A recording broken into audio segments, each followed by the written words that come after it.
si les gens crachent sur toi, c'est qu'ils n'ont pas été en capacité, eux, de réussir ce que tu as accompli. Donc Mmh. ils transfèrent en fait leur propre insécurité et leur propre non-réussite. New York, c'est n'importe quoi. Tu te dis, en fait, t'es poussé à, de toute façon, pas juste faire plus de chiffres, mais de développer plus, tu vois. Faire grandir les choses parce que t'as envie d'exister dans cet écosystème.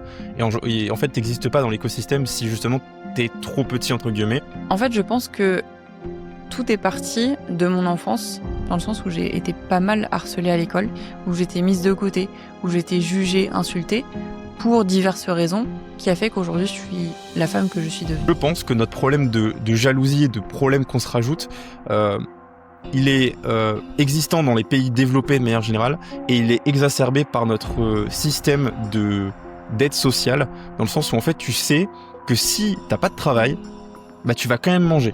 Je suis toujours à réfléchir, est-ce que j'ai fermé ma porte d'entrée? Est-ce que j'ai fermé mon truc? Quand je marche, j'ai mes mains dans les poches pour surveiller qu'on ne vole pas mon téléphone ou mes clés, ou mon portefeuille. Et je me dis, c'est pas une vie que je veux. Personne ne m'a soutenue, personne ne m'a aidée, et tu peux compter que sur toi-même pour aller chercher les meilleurs résultats. En fait, quand on choisit d'entreprendre, on sait déjà que tout ça, on y renonce, quoi. En fait, c'est pas frustrant, c'est pas douloureux non plus, c'est juste manquant par choix. À quel moment tu te dis dans ta tête, je vais me créer de nouveaux problèmes? Pour moi, en fait, quand tu réfléchis ça et tu crées des propres problèmes, c'est que tu ne fais strictement rien dans ta journée. Moi, le matin, je me lève pas en me demandant si aujourd'hui j'ai envie d'être un éléphant.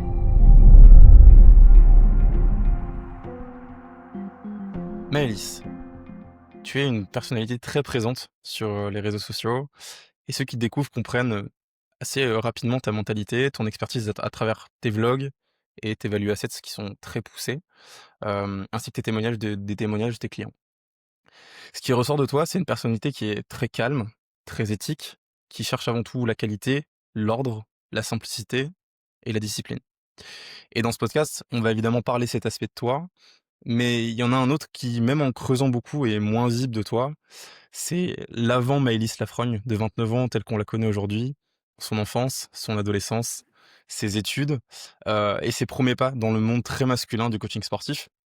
Et donc ma première question pour toi, elle est, hem, concrètement, qu'est-ce qui me manque pour comprendre d'où vient cette personne qui est disciplinée, qui est structurée, quelles valeurs, peut-être quels événements particuliers de jeunesse ou plus récents, quelles perspectives me permettraient, selon toi, de mieux comprendre cette version de toi? Eh ben écoute, déjà, merci beaucoup, Thomas, pour l'invitation. En fait, je pense que tout est parti de mon enfance, dans le sens où j'ai été pas mal harcelée à l'école et OK. je me suis toujours sentie seule à l'école. Et je pense que ce cheminement de vouloir réussir toute seule, même en partant de zéro, que ce soit dans, mon ancien job sur lequel on reviendra tout à l'heure, ou alors dans le monde du coaching sportif, c'est de se dire: «Personne ne m'a soutenue, personne ne m'a aidée et tu peux compter que sur toi-même pour aller chercher les meilleurs résultats».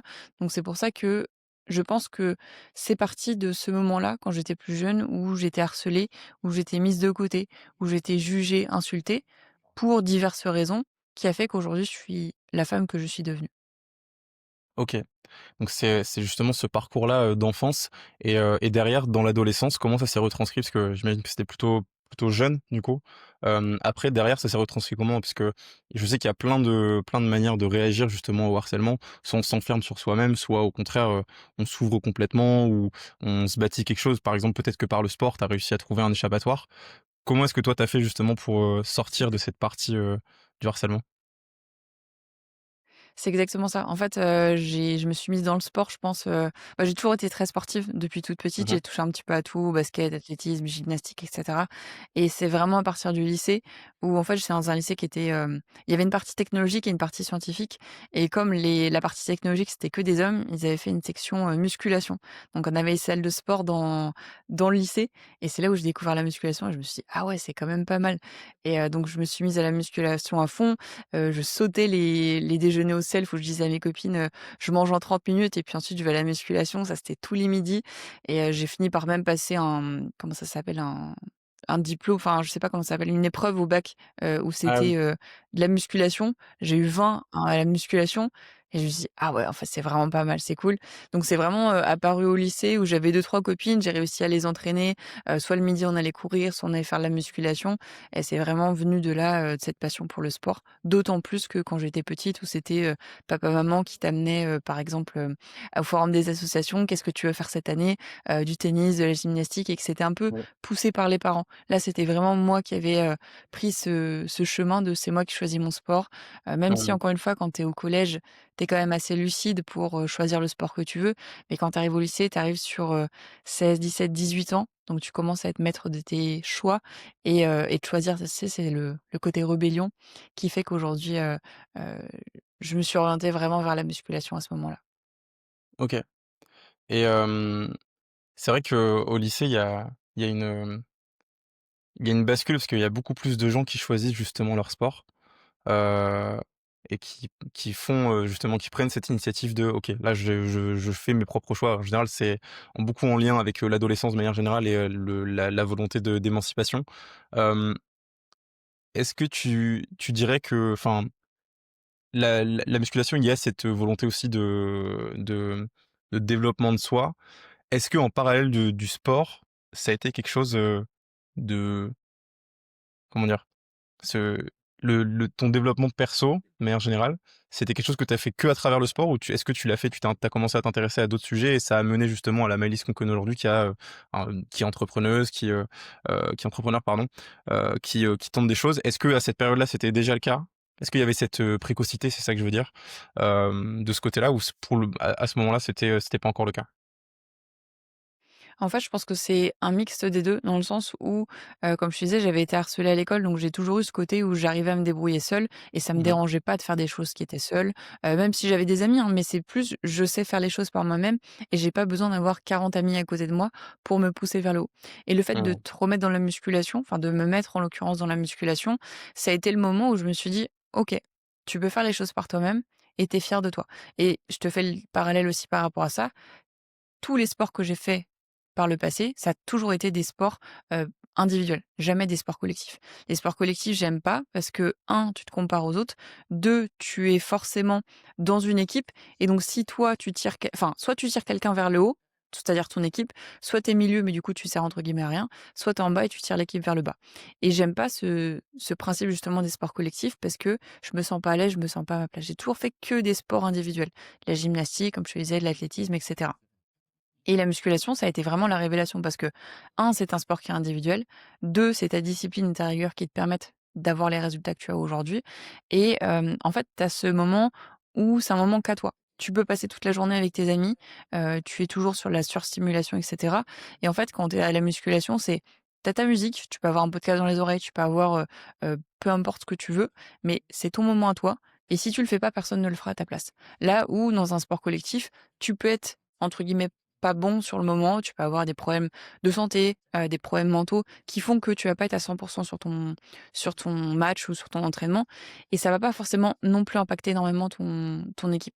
Quand même, ça va l'impacter un petit peu, mais pas énormément. Demain, j'ai un problème à l'épaule, je peux pas faire du développé couché et c'est pas, Thomas qui va faire du développé couché pour moi et qui aura les résultats. Donc c'est pour ça Mmh. que je me suis construit autour de la musculation parce que ça m'a permis d'être maître de moi-même et tu vois, si on continue dans ce chemin-là, j'ai un physique qui est assez, je le mets entre guillemets «athlétique», dans le sens où je suis musclée pour une femme et tous Mmh. les jours, j'ai la question: «Malice, pourquoi est-ce que tu fais pas de la compétition?» Et tous les jours, je leur réponds exactement la même chose: «Je n'ai pas envie de me comparer sur mon physique à d'autres personnes. Je fais Mmh. ça pour moi, pour être la meilleure version de moi-même, mais pas pour me comparer sur, est-ce qu'elle a plus d'épaules? Est-ce qu'elle est plus sèche?» C'est pas du tout ma vision du sport et ma vision de la discipline par rapport à ça parce que, encore une fois, tu le sais aussi bien que moi, tu vas trouver une personne belle, athlétique, intelligente. Inversement, moi, je vais te dire, je la trouve pas jolie, je la trouve pas intelligente, elle a pas de sens pour moi et elle ne m'apporte rien. Et c'est pour ça OK. que, même dans un élément où on peut avoir de la compétition, je le ferai pas. Parce que j'ai pas envie de me comparer aux autres. OK. Oui, donc tu penses que justement et c'est assez cohérent, cette idée de la comparaison, elle est ultra subjective, en fait. De se sentir jugé par quelqu'un en mode, «Est-ce que j'ai un physique qui est avantageux ou pas?» En fait, c'est hyper subjectif. Hem et c'est vrai qu'en plus, enfin, en général, quand on est, jugé par quelqu'un d'extérieur, bah, soit ça nous apporte pas grand-chose, tu vois? Mais d'ailleurs, que ce soit positif ou négatif, je veux dire, si demain, toi ou moi, on reçoit un compliment: «Ah, il est, hyper beau, hyper bien foutu et cetera», j'en fais quoi de cette information? Bah, pas grand-chose. Et de la même manière, négativement, si justement mentalement ça nous touche pas. Et effectivement, l'aspect négatif de ça, en plus de ça, c'est que soit ça peut flatter notre ego et du coup nous faire sentir plus que ce qu'on est vraiment, soit au contraire, nous casser l'ego, et dans tous les cas, je comprends du coup la la double inutilité, C'est de la ça. chose. Et c'est vrai que pour autant, dans le monde entrepreneurial, je vois beaucoup, beaucoup, beaucoup de personnalités qui, de manière générale, font des sports individuels. C'est très, très, fréquent. Je vois des entrepreneurs qui font, de la boxe, qui font, effectivement de la muscu, qui font de l'haltéro, qui font, du tennis, mais j'en vois très, très peu qui font, du foot, qui vont faire, du handball, qui vont faire du volley. Tu vois, est-ce que tu vois un lien, entre le fait que beaucoup d'entrepreneurs fassent plutôt des sports individuels et leur le fait qu'ils soient entrepreneurs, quoi? C'est i ça me fait rire ce que tu dis parce qu'il y a une citation qu'on dit toujours dans l'entrepreneuriat, c'est: «L'entrepreneuriat, c'est un marathon et c'est pas un sprint». Et en fait, c'est exactement ce même parallèle, c'est que on parle de marathon et de sprint parce que ce sont des sports qui sont individuels, et on parle Mmh. pas, d'un match de foot, par exemple. Donc Mmh. le parallèle, il se fait aussi très rapidement, Mmh. et pour moi, tu peux pas en fait, ça demande tellement de rigueur, tellement de discipline parce que, encore une fois, comme on disait tout à l'heure, dans la musculation, tu ne vas pas à la salle de sport, à part si tu prends non, et même en prenant des produits dopants, tu auras pas de résultat, mais si tu vas pas à la salle de sport et que tu ne fais pas les exercices qui sont en adéquation avec ce que tu aimerais avoir, tu auras pas de résultat. Là Mmh. où, je le mets entre très gros guillemets, mais dans une équipe de foot, tu sais les grandes lignes, même si tu t'entraînes pas, tu sais jouer sur un terrain de foot. Demain, Thomas, je te demande de faire un 200 kilogrammes au deadlift, impossible, parce que tu as pas la force nécessaire. Je Mmh. dis pas que à l'entraînement de foot, il faut pas avoir, une rigueur, une discipline, parce qu'il y a des coachs, il y a des c'est un sport qui est de très haut niveau, mais simplement que dans la musculation, si tu fais pas les efforts nécessaires, tu auras pas de résultat. Et Ouais. c'est exactement la même chose dans l'entrepreneuriat. Demain, tu as des choses à faire pour créer ton business, pour trouver des clients. C'est pas en te levant à 10 heures, en faisant 2 heures de musculation, en allant faire du shopping le soir, que tu auras des résultats. C'est en étant discipliné, en disant: «OK, si je veux avoir des résultats, si je veux que mon business il soit pérenne, il faut que je fasse telle action dans la journée». Et t'as pas de patron au-dessus de toi, donc c'est à toi d'être discipliné. Et je pense que comme on a cette discipline, cette envie de faire les choses par nous-mêmes, dans lequel on est un petit peu obligé, sauf si on a des associés, ben, comme tu fais les choses par toi-même dans le business, tu fais aussi les choses par toi-même en musculation. Mmh. Pour moi, c'est ça. Je partage cette idée, et en plus, est-ce que tu connais Andrew Huberman ou pas du Bien tout? sûr. Ouais, et à un moment dans un podcast, je crois que c'est, il me semble qu'il l'a fait avec David Goggins qui est très, très au fait de ce qu'il dit. Il explique qu'il y a une zone du cerveau qui est développée par, les personnes qui font des choses qu'ils ont pas envie de faire. Je sais plus comment il Ouais. l'appelle, et en fait, il explique que les personnes à succès ont toute cette zone du cerveau qui est ultra développée et qui est ultra stimulée tout le temps. Et j'avais vu un autre podcast, je sais plus de qui, ou un discours, quelque chose du genre. En fait, celui qui choisit la voie de l'entrepreneuriat, soit il le sait pas et dans ce cas-là, il échoue, soit il le sait et il se rend compte de la chose. Hem, En fait, il choisit la voie où il va se faire mal, en fait. Et du coup, soit effectivement, il a cette discipline-là et du coup, il a l'habitude de se faire mal régulièrement, soit il échoue, quoi. Et c'est vrai que du coup, bah, c'est bizarre, mais les sports individuels dont on parle, c'est des sports où on se fait mal volontairement. C'est-à-dire, quand je vais à la salle, je vais faire des répétitions pour me faire mal. Je vais pas, tu vois? C'est pas, il y a pas d'objectif autre que avoir mal, en fait. Quand je vais à la boxe, bon, bah, je vais prendre des coups ou donner des coups, quoi, globalement. Mais il y a pas cet aspect jeu qu'on retrouverait dans la plupart des sports, notamment collectifs. Et en fait, ce qui est effectivement intéressant, et pareil pour un sprint, tu vois? Juste tu cours tout droit et t'avances, tu vois? Et le but, c'est juste de courir le plus vite possible. En général, ça fait pas du bien, physiquement. C'est dur. Même s'il y a un petit aspect jeu quand même, mais ce que je veux dire, c'est que c'est vrai que le parallèle, il est hyper intéressant parce que Bah, dans la muscu comme, effectivement quand tu es entrepreneur, tu as un emploi du temps qui est cadré, tu as, des routines à suivre, tu as, toutes les semaines tu fais, tel truc, tel truc. Si tu le fais pas, il y a pas d'avancée, ça bouge pas et c'est vrai qu'on le retrouve beaucoup dans l'entrepreneuriat donc c'est hyper intéressant et justement ce qui est cool, c'est que du coup, ça me permet de faire un parallèle avec ce que toi tu as vécu. En fait, ce que si je comprends bien, quand tu as commencé à te mettre à la muscu, c'était une forme de prémisse de structuration, d'auto-structuration de toi. C'est-à-dire qu'en gros, dès le lycée, tu as déjà commencé en fait à t'autodiscipliner sur un truc qui ne concernait que ta propre personne.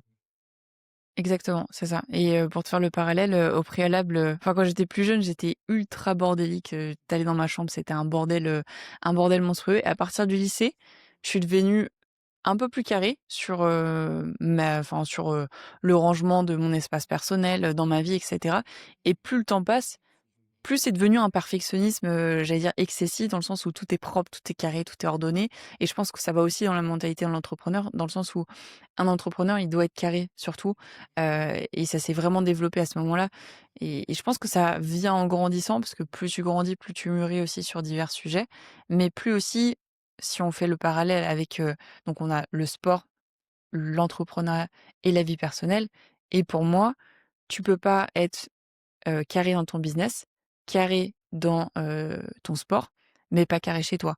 Je pense que je vais chez n'importe quel entrepreneur, c'est propre, c'est rangé, c'est ordonné et c'est minimaliste. Mmh. On est d'accord? Bah, tu peux le voir, il y a pas grand chose chez moi. C'est C'est ça. très clean, tu vois?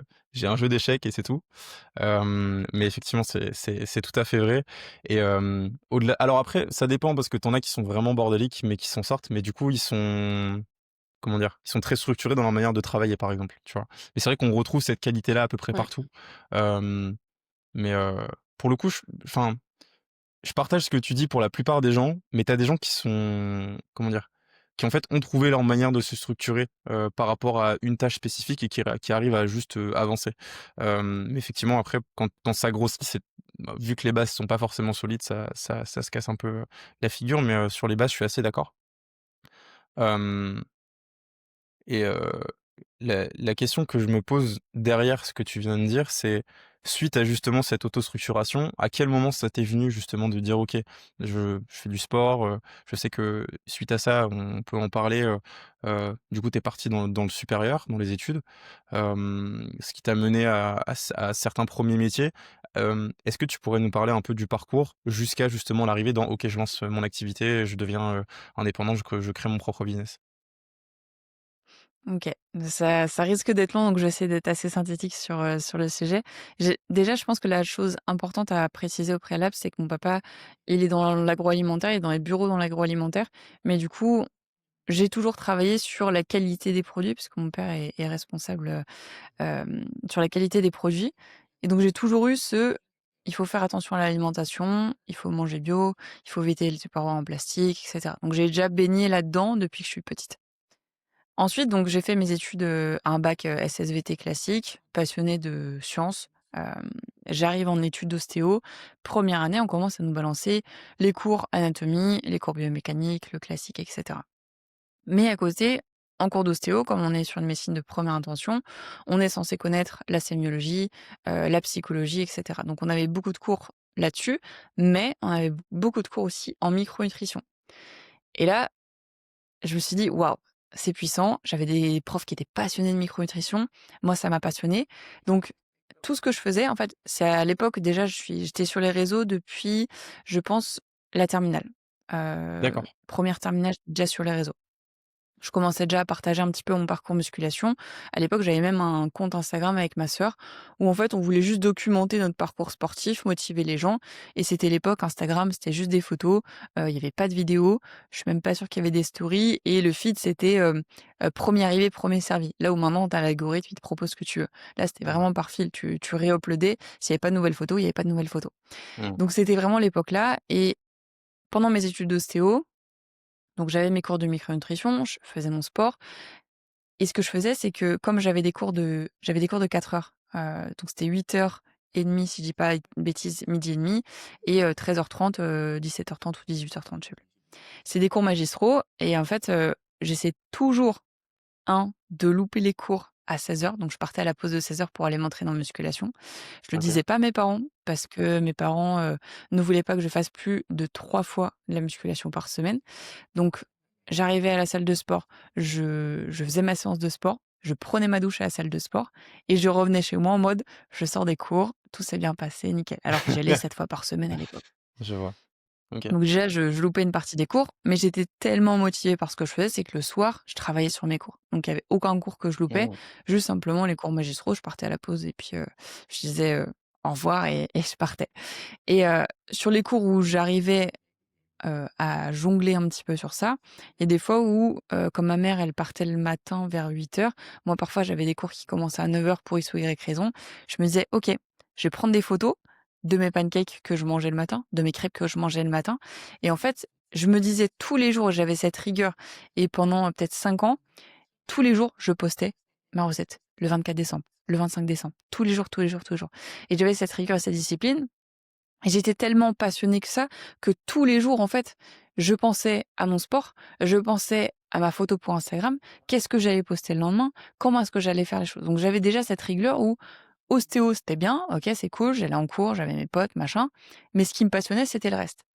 Et j'ai commencé à vraiment, documenter tout ce que j'apprenais en ostéo, tout ce que j'apprenais à côté parce que je lisais beaucoup de choses et cetera.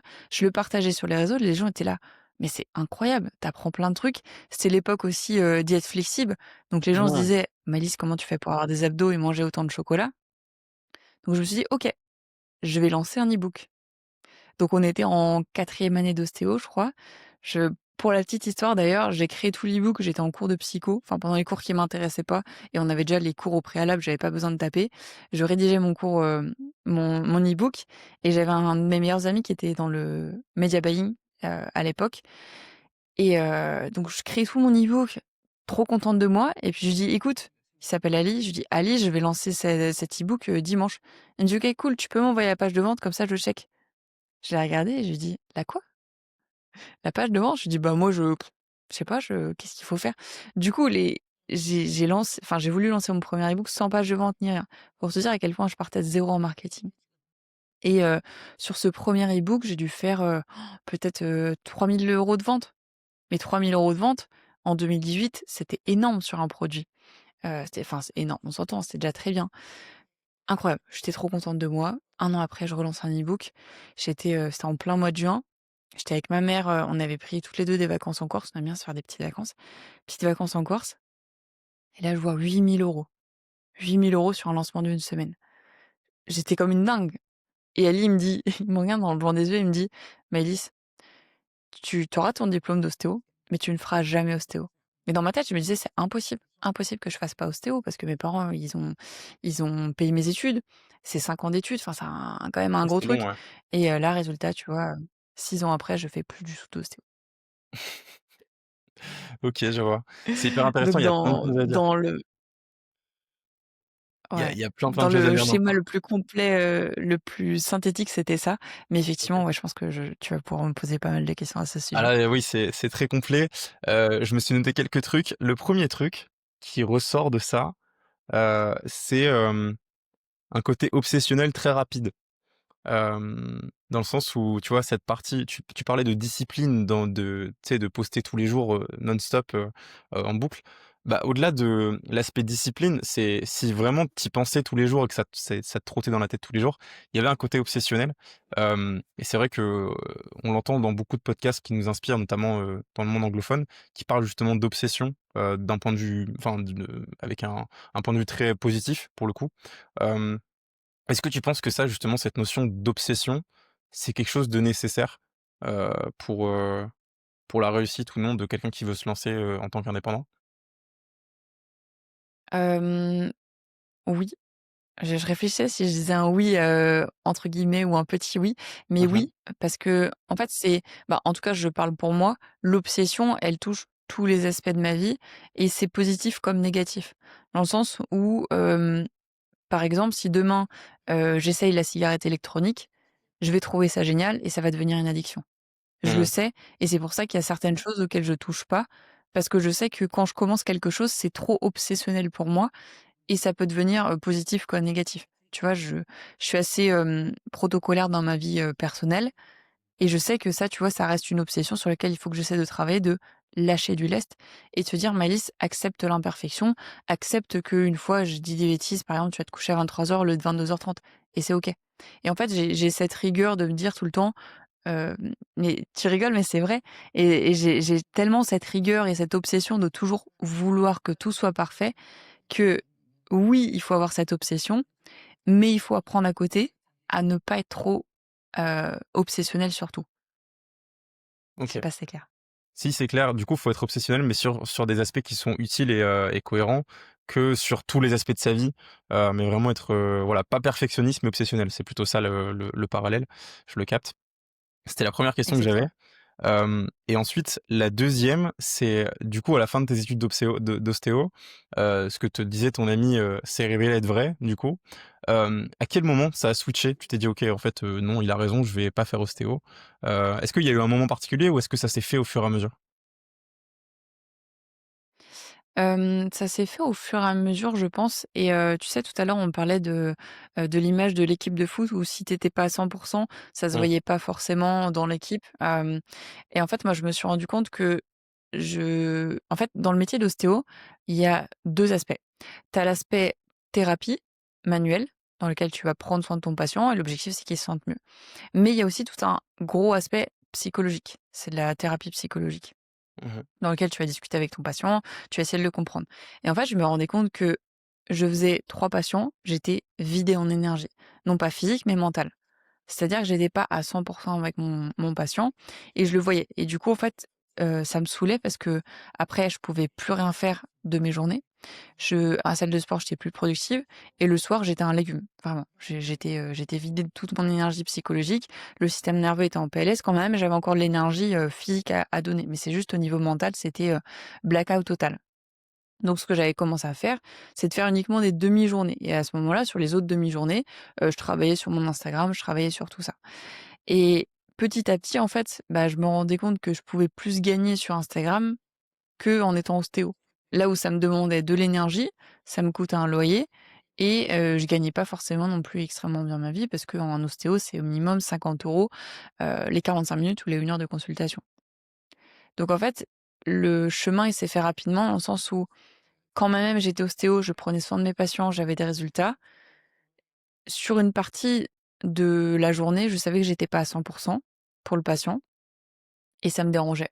Me dire: «Ton patient, il paye 50 €, pour la plupart, ils sont remboursés, mais certains ne sont pas remboursés et je me sens mal de leur demander 50 € quand même, je sais que ça les vaut, sachant que je suis pas à 100 Mmh. et en plus de ça, je vais être fatiguée.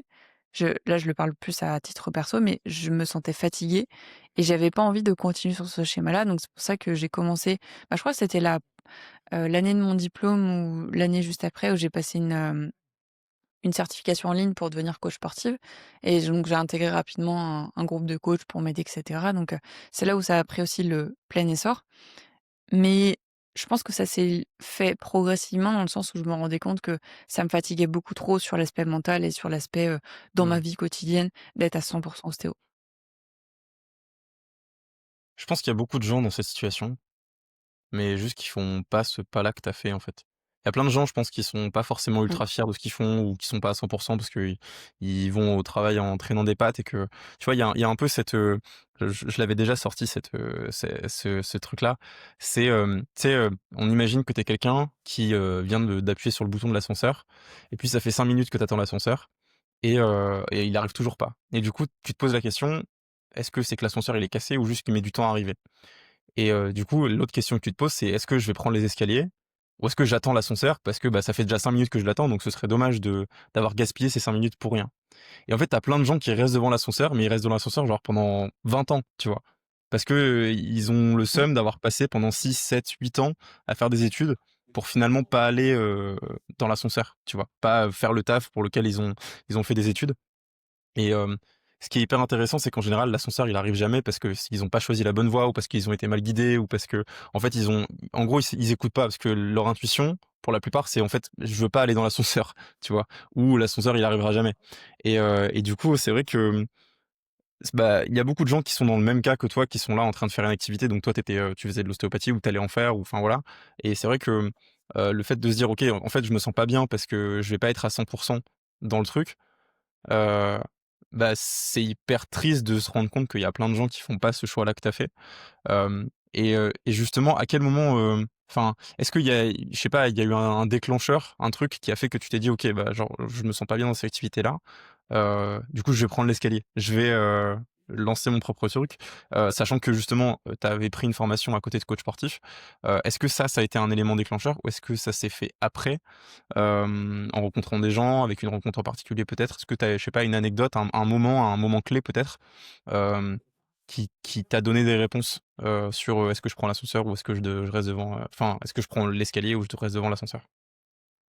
Ouais, avant que je réponde à la question, tu vois, c'est drôle parce que moi, je dois monter au 4e, je prends pas l'ascenseur, je prends toujours les escaliers, tu vois? Je me suis jamais posé la question de prendre l'ascenseur. J'avais des potes qui habitaient au 9e, les 9 étages, je les faisais à pied. Je me suis jamais posé la question de prendre l'ascenseur, à part si j'ai un meuble à monter et cetera, mais Mmh. je prends jamais l'ascenseur, je prends toujours la difficulté plutôt que le chemin facilité et pour répondre à ta question, je pense que comme j'avais tout mon cercle d'amis qui était dans le sport, il y en a beaucoup qui avaient passé leur diplôme de coach sportif ou qui étaient dans la passe de passer le diplôme de coach sportif. Je pense que comme j'ai baigné là-dedans, je me suis dit: «Pourquoi pas?» Et en fait, c'est le moment où Bayesian a pris plein essor, qui sont arrivés en France et tu dis: «Tu peux faire une formation en plus de tes études sur un truc qui te plaît, basé sur les sciences de la nutrition et de l'entraînement et qui plus est, et certifiante en ligne. Donc tu as pas besoin de refaire des études. Tu as juste un examen à la fin. Donc je me suis dit: «OK, c'est jackpot» et ça a été vraiment, je pense, l'élément déclencheur de se dire: «C'est une formation Mmh. qui est en ligne et tu peux la faire de n'importe où, et avoir ton diplôme et coacher et faire une activité annexe à côté». OK. OK, OK. Super intéressant. Hem Et à partir du moment où tu as lancé cette activité-là de coach, donc tu l'as fait directement en ligne ou tu as commencé en présentiel? Non, c'était que en ligne? Moi, je peux pas faire en présentiel, c'est qu'en OK, ligne, donc ça a toujours été en ligne. OK. Et est-ce que, du coup, ça a marché dès le début? Est-ce que tu as, pris d'autres formations justement pour t'aider à développer cette activité-là? Comment ça s'est passé ensuite? Une fois que cette, formation était passée, ça s'est développé, comment par la suite? Ouais. Bah, à l'époque, je pense que, tu vois, je devais avoir 20 000 ou 30 000 abonnés sur les réseaux, donc j'avais déjà Mmh. une bonne communauté. En fait, comme je connaissais rien en marketing, en coaching, je suis rentrée directement dans l'équipe d'un coach qui était sur Rennes, qui lui était, «head coach» entre guillemets et qui avait des coachs, derrière. En gros, c'est lui qui faisait l'acquisition et derrière, Mmh. il donnait les coachings à des coachs adjoints. Et c'est comme ça que je suis rentrée et je pense que j'ai fait 1 an avec lui, un truc comme ça et j'étais plus en accord avec certaines des choses qu'il faisait.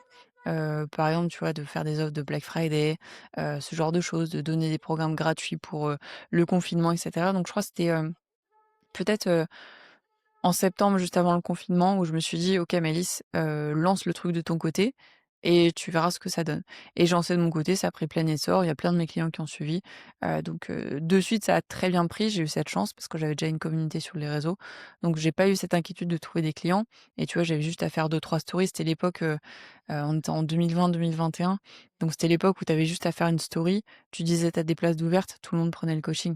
Là Mmh. où maintenant, bah, il y a tellement de monde sur le marché que ça devient plus compliqué de se différencier, mais à l'époque, c'était très facile et même sans connaissance en marketing, j'ai quand même réussi à avoir de très bons résultats sur le sujet. OK. Donc ouais, à l'époque déjà, donc il y avait moins de concurrents, donc forcément, c'était plus facile de se démarquer par les réseaux. Mais, dès le début, en fait, ta communauté t'a directement servi, en fait? Exactement, c'est ça OK. et c'est pour ça que je me dis, heureusement que j'ai fait, tout ce travail en amont où j'étais passionnée de diète flexible, d'entraînement et cetera, hem, pour justement, en fait, l'objectif et c'est ce que j'explique à tous mes clients, c'est, partagez votre histoire avant de vendre. Si vous commencez directement à vendre, les gens vont pas avoir cette confiance, hem, ils vont pas avoir envie d'acheter chez vous. Donc partagez déjà votre histoire, tu vois, pendant peut-être 5 ans. Ouais, peut-être j'ai vu 5 ans, mais 4 ans au moins, j'ai quasiment rien vendu. Ne serait-ce que des e-books à 17 € ou à 39 €. Donc j'ai Mmh. rien vendu. Tu vois? J'étais pas acheter, acheter, acheter, acheter. Je partageais juste, tu vois? Je sortais d'un cours de micronutrition, j'expliquais que, la cannelle, en fait, c'est régulateur de glycémie en fin de repas.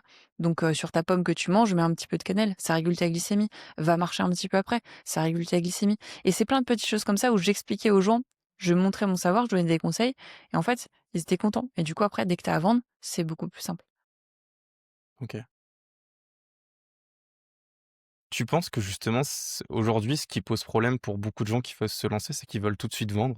Parce que j'en vois beaucoup justement, sur le marché qui arrivent, qui ont envie directement d'avoir une activité qui marche et du coup, des fois, ils lancent une activité, tu sais, il y a beaucoup d'accompagnement, même sans expertise, tu peux te lancer, je donnerai pas forcément de nom, mais je pense que tu vois à peu près desquels je veux parler. Lance-toi dans n'importe quoi, globalement, pour, devenir indépendant, faire de l'argent et cetera. Qui est un discours qui évidemment parle beaucoup parce que, bah, je pense qu'on le sait tous les 2, le contexte économique il est pas top, et que du coup, il y a beaucoup de gens qui veulent s'en sortir financièrement et même sur plein de plans, qui veulent être plus libres, qui veulent bouger, qui veulent, voilà, qui veulent globalement avoir une vie où ils sont plus heureux. Est-ce que tu penses que ce marché un peu saturé, non pas en nombre de personnes, mais en nombre de personnes qui, ont un message de vente direct, sans forcément justement avoir ce passé que toi tu as eu, est-ce que ça pour toi c'est un problème? Est-ce que c'est ce qui ajoute justement de la difficulté, aujourd'hui par rapport à la période où toi tu t'es lancé? Tu sais, je vais te dire un truc, Thomas, si tu démarres dans l'entrepreneuriat avec ton seul et unique objectif de faire de l'argent sans être animé par la passion que tu as au départ, tu Mmh, y arriveras jamais. Et si donc aujourd'hui tu arrives sur les réseaux sociaux avec comme seul objectif de générer de l'argent, avant même d'avoir cette passion de l'humain, avant même d'avoir cette passion pour ton business, tu y arriveras mmh, jamais. Donc oui, la problématique, c'est de se dire que si tu commences à lancer ton business sur les réseaux sociaux avec comme unique objectif acheter, acheter, acheter, tu n'y arriveras jamais. Parce que, un, le lien de confiance ne sera pas créé, et deux, tu ne seras pas animé par la flamme d'aider les gens. Et mmh, pour moi, c'est impossible de monétiser une compétence, une audience, sachant que ta seule passion, ton seul objectif quotidien, c'est de générer de l'argent. mmh, Moi, tu vois, le premier objectif que j'avais quand j'étais ostéo, c'était de prendre soin du patient. C'était pas de me dire à la fin de la consultation, je vais avoir 50 €. C'était comment je peux aider le patient, psychologiquement, physiquement. C'était pas, ok, parce qu'il y a des ostéos, hein, ils prennent 70 € les 20 minutes. Ils font pas d'anamnèse, ils prennent les 60 €. Alors c'est cool, ça fait du cash. Pour beaucoup, en plus, ces gens-là, ils font du black. Mais est-ce que, éthiquement, à la fin de ta journée, tu te sens ok avec ça? Je suis pas sûre. mmh. Je pense qu'il y a une grande majorité de gens qui aujourd'hui ont justement peur d'acheter. Et tu vois, je le vois beaucoup chez beaucoup de gens, quand tu discutes avec eux qui sont là: «Ah, tu veux encore me vendre une formation?» ou qui sont tu sais, il y a beaucoup plus de friction qu'avant. Tu as une espèce d'audience plus éduquée, hem et ce que je me dis, c'est en fait, ces personnes-là sont justement, aujourd'hui dans cet état d'esprit-là parce que, tu as toutes ces personnes qui sont là que pour vendre, qui sont là juste parce que effectivement il y a de l'argent à se faire et la différence avec de l'ostéo ou avec, des personnes qui ont des «boulots» entre guillemets «traditionnels», c'est que, l'ostéo, des fois on n'a pas le choix d'aller le voir. Il nous faut juste, faut trouver un ostéo dans tous les cas. Là où, bah, des formations, heu, tu pas obligé de les avoir, tu vois?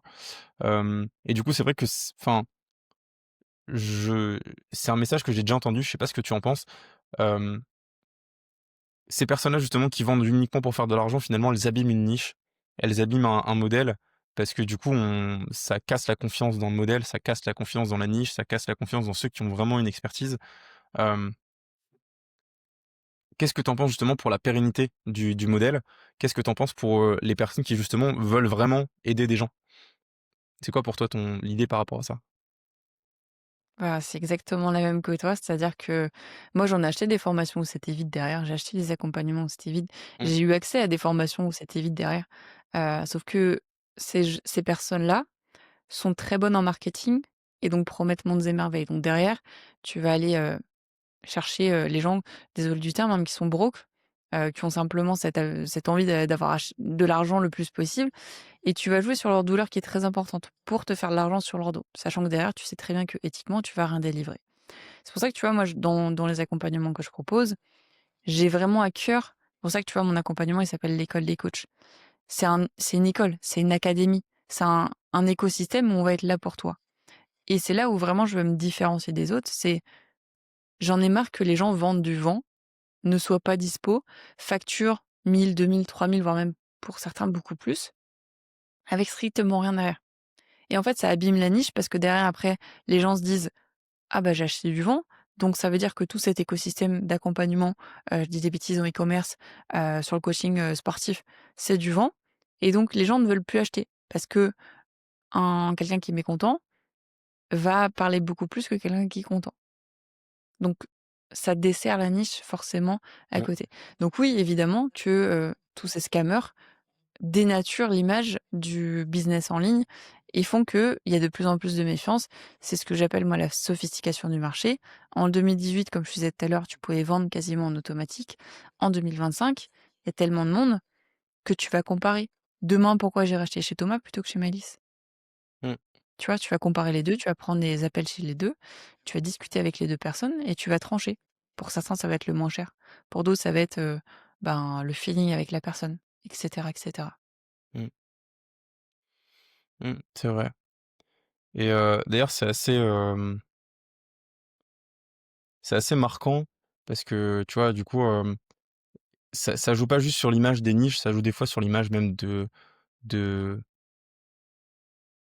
ouais, de lieux des fois même, tu vois? Par exemple, je sais que tu as beaucoup de ces personnes-là qui justement sont à Dubaï. Je sais que toi, tu y es déjà allé de ton côté, et que tu y as pas rencontré que des scammers. Mais c'est vrai que l'image qu'on en a aujourd'hui, c'est que, bah, vu que la plupart d'entre eux sont là-bas pour des raisons fiscales, bah, toutes les autres personnes qui sont très éthiques et qui vont là-bas pour, non seulement des raisons fiscales, mais aussi des raisons de networking, des raisons, de manière générale de développement, hem bah, ce lieu-là, il en prend un coup aussi. Qu'est-ce que toi, justement, t'en penses de parce que je sais que tu y es allé, hem, qu'est-ce que tu penses de ce lieu-là? C'est quoi la vraie idée que toi tu t'en fais? Et pourquoi justement tu y vas? Je sais que tu y vas assez régulièrement. Hem, c'est quoi ton idée générale sur le lieu? Moi, je conseille à tout le monde d'y aller au moins une fois pour plusieurs raisons. Tout à l'heure, tu évoquais la raison fiscale, mais pour moi, il y a pas que ça. Tu as la Mmh. raison climatique. En France, enfin, je sais pas, où est-ce qu'on tout le monde habite, mais en France, tu as un climat avec des saisons. Un coup, Mmh. l'hiver, il fait froid, il fait moche, il pleut. À Dubaï, il fait beau toute l'année et pourquoi est-ce que, par exemple, dans les pays nordiques, ou dans les pays où il pleut tout le temps, en Angleterre, en Irlande, il y a un taux de dépression qui est plus important? Bah, parce que le climat, il est pas bon. Et à Dubaï, pour moi, le climat, il est tellement agréable que déjà, ça te motive le matin. Tu peux te lever le matin à 6 heures, aller marcher, il fera beau, il fera chaud. Tu te dis pas: «Est-ce que je vais mettre un pull? Est-ce que je vais mettre un manteau? Est-ce qu'il va faire froid?» Et rien que ça, tu vois, au niveau du mindset, en tout cas moi, je sais que avoir du soleil, ça joue sur mon humeur, mais tellement. Donc déjà, il y a le côté, hem, climat qui est très agréable. Il y a pas de saison pluie-été, enfin, il fait un peu plus froid l'hiver évidemment, mais il y a pas de saison où il fait, 0 degré le matin. Deuxième, la sécurité. Pour moi, Dubaï, c'est vraiment le meilleur endroit au monde pour la sécurité. On en parle souvent, mais tu peux sortir en tant que femme, tu peux laisser ton téléphone sur la table, il y aura pas de vol et ça pour moi, tu vois, en France, c'est un red flag monstrueux.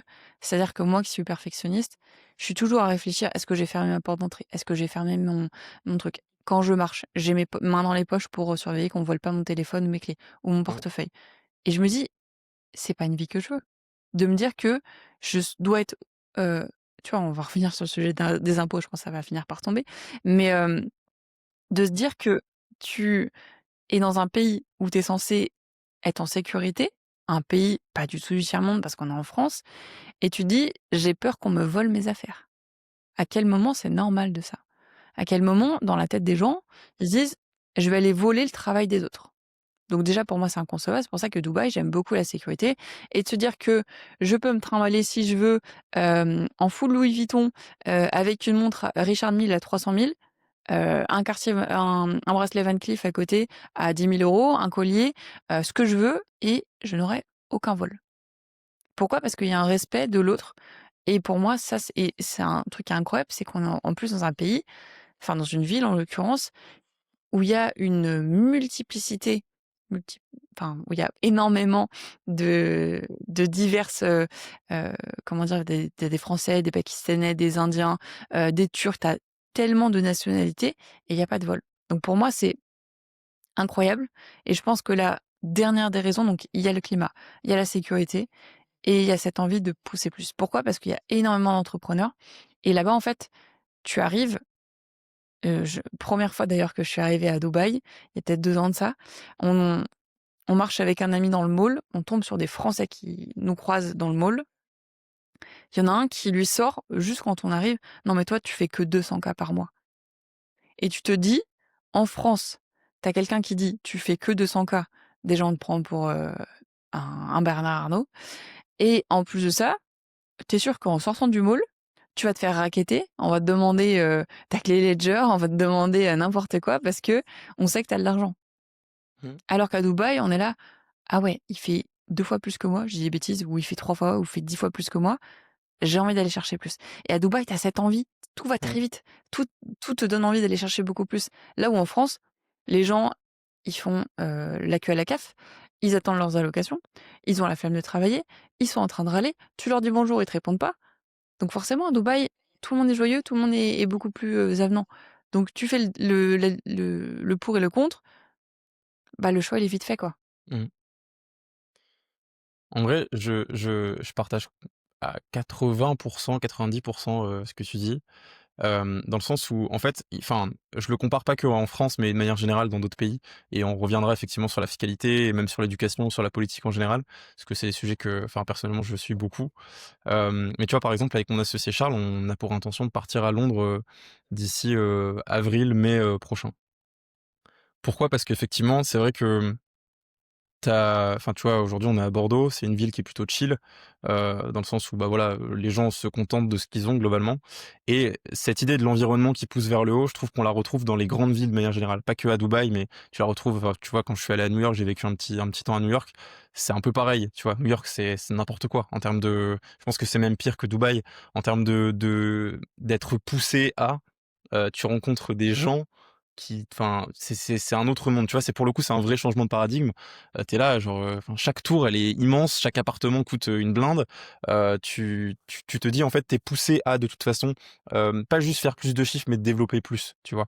Faire grandir les choses parce que tu as envie d'exister dans cet écosystème et en fait, tu pas dans l'écosystème si justement t'es «trop petit» entre guillemets et la base du trop petit là-bas, elle a rien à voir avec la base de chez nous. Parce qu'effectivement, chez nous, c'est, ce que tu retrouves en en bas de l'échelle sociale, bah, à New York, en fait, ça peut même pas exister, quoi.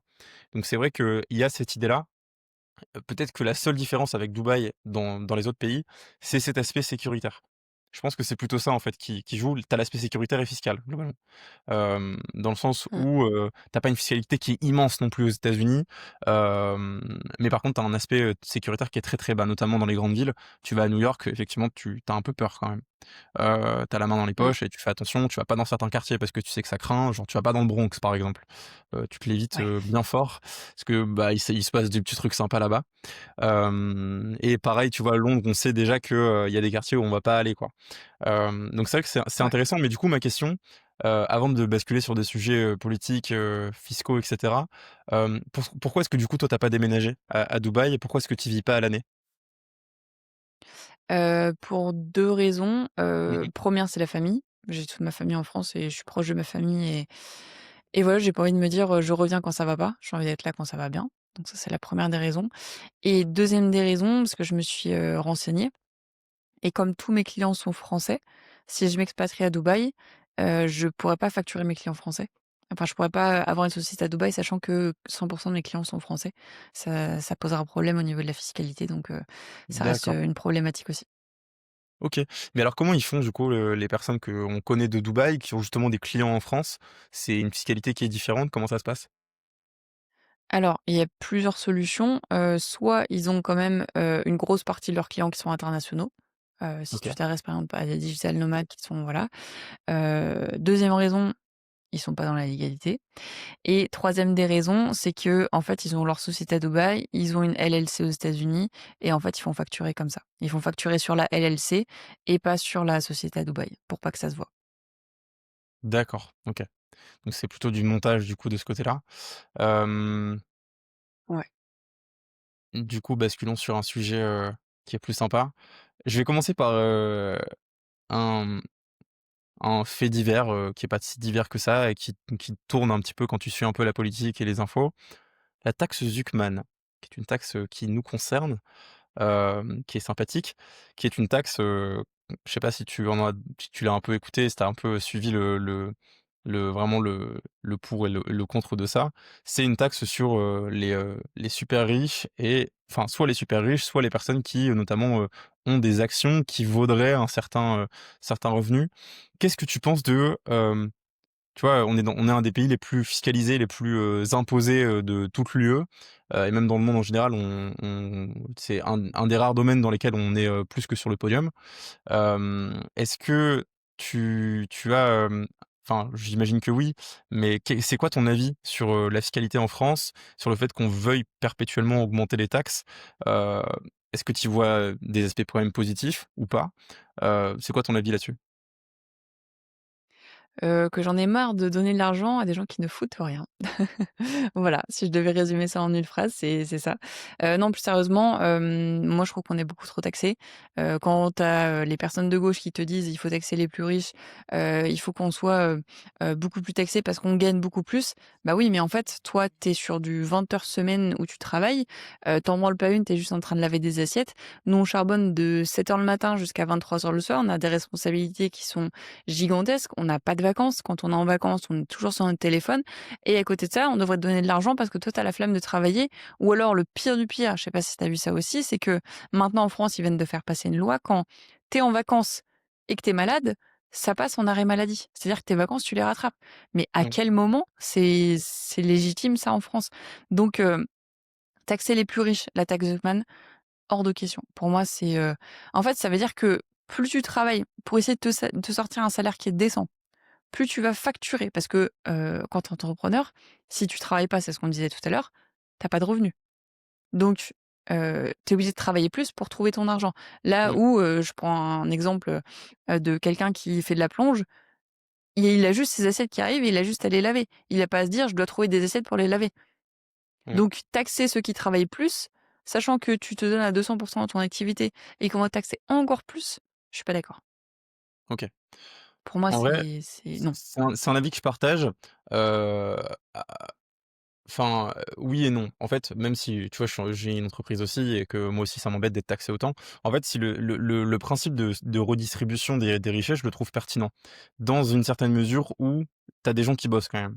Je pense, tu vois, j'ai un bout de ma famille qui vient de l'agriculture. C'est des gens qui bossent. Eux, ils se lèvent à 5 heures du mat, ils finissent à 23:00, on les appelle, à minuit. Il y a une vache sur la route, ils y vont, enfin, c'est des vies de fous et ils gagnent, 500 € par mois alors qu'ils bossent comme des dingues et en plus ils sont indépendants. Ils bossent pour personne, ils bossent pour eux-mêmes et ça, tu vois, pour moi, c'est le genre de personnes qu'on devrait plus aider et pour le coup, c'est les personnes qu'on embête le plus. On leur fout des normes de partout, et ils sont taxés eux aussi. Là où je partage ton avis, c'est qu'en fait, dans la redistribution, l'intérêt, c'est que quand c'est redistribué intelligemment. Donc quand tu es taxé, en fait, il faut savoir où est-ce que va ton argent et aujourd'hui, notre argent, il va principalement dans le service public et dans les aides, sociales. Globalement, c'est ça. Tu as des taxes pour ça. Et donc, en fait, ce que je me pose comme question, c'est concrètement où va notre argent? Bah, notre argent, elle va dans un système, de santé. Et du coup, comment fonctionne le système de santé aujourd'hui? Est-ce qu'il fonctionne bien? Est-ce qu'il fonctionne mal? Bah, en vrai, tu vas à l'hôpital, tu attends 8 heures avant d'être soigné, ça empire ta blessure, en fait, il se passe rien et les soignants, ils sont sous l'eau et en fait, on a une crise du covid où on n'avait pas assez de place pour des lits d'hôpitaux. Ça a, bloqué l'économie et en fait, aujourd'hui, c'est encore pire qu'avant. OK, ça va dans un système de sécurité et de sûreté. Bah, aujourd'hui, la police, elle a aucun moyen, il y a des zones de non-droit, partout en France et du coup, ton système, il marche pas et en fait, ce qui me frustre, c'est pas qu'on nous prenne de l'argent, c'est que cet argent-là, il parte dans aucune qualité de vie, tu vois? Si ma qualité de vie, elle est augmentée, elle est autogérée, du genre, je suis dans un pays ultra sécuritaire, genre, limite comme Dubaï, voire plus, que, les gens autour de moi sont pas aigris, ils sont pas jaloux parce qu'eux, ils ont une redistribution qui est équitable par rapport à l'effort qu'ils font, bah, pourquoi pas, tu vois? Mais, il y a un sujet qui est que un, on est ultra taxé. C'est pas juste une petite taxe, c'est pas un petit surplus, tu vois? En gros, quand tu fais un chiffre d'affaires, tu as la moitié qui part, quoi, globalement. Heu et ça, c'est indécent. Ça, c'est C'est vraiment ça. indécent. Et le premier point, c'est ça et le deuxième, c'est surtout la mentalité. C'est-à-dire que tu vois, je regardais un petit peu parce que je sais pas si tu suis la politique, moi j'adore ça, vraiment c'est une passion limite, tu vois, pendant mes pauses, c'est ça que je vais regarder, quoi. C'est même pas du divertissement, tu vois, la plupart des gens regardent du Squeezie, moi je regarde, les débats à l'Assemblée nationale, voilà, tout va bien. Mais, je regarde ça et en fait je me dis: «En fait la mentalité c'est pas, heu, bah, ils pensent pas du tout comme nous». C'est-à-dire que, tu vois, moi si dans mon entreprise je vois qu'il y a un déficit qui est perpétuel parce que là on est à 3 300 € de 3 300 milliards de dettes, donc c'est plus que la Grèce, tu vois? On est plus endetté que la Grèce, c'est un bazar et en fait, la question, c'est pas comment ça se fait qu'on en est arrivé là, c'est plutôt on en est là, on va chercher de l'argent là où il y en a, pour, combler le trou.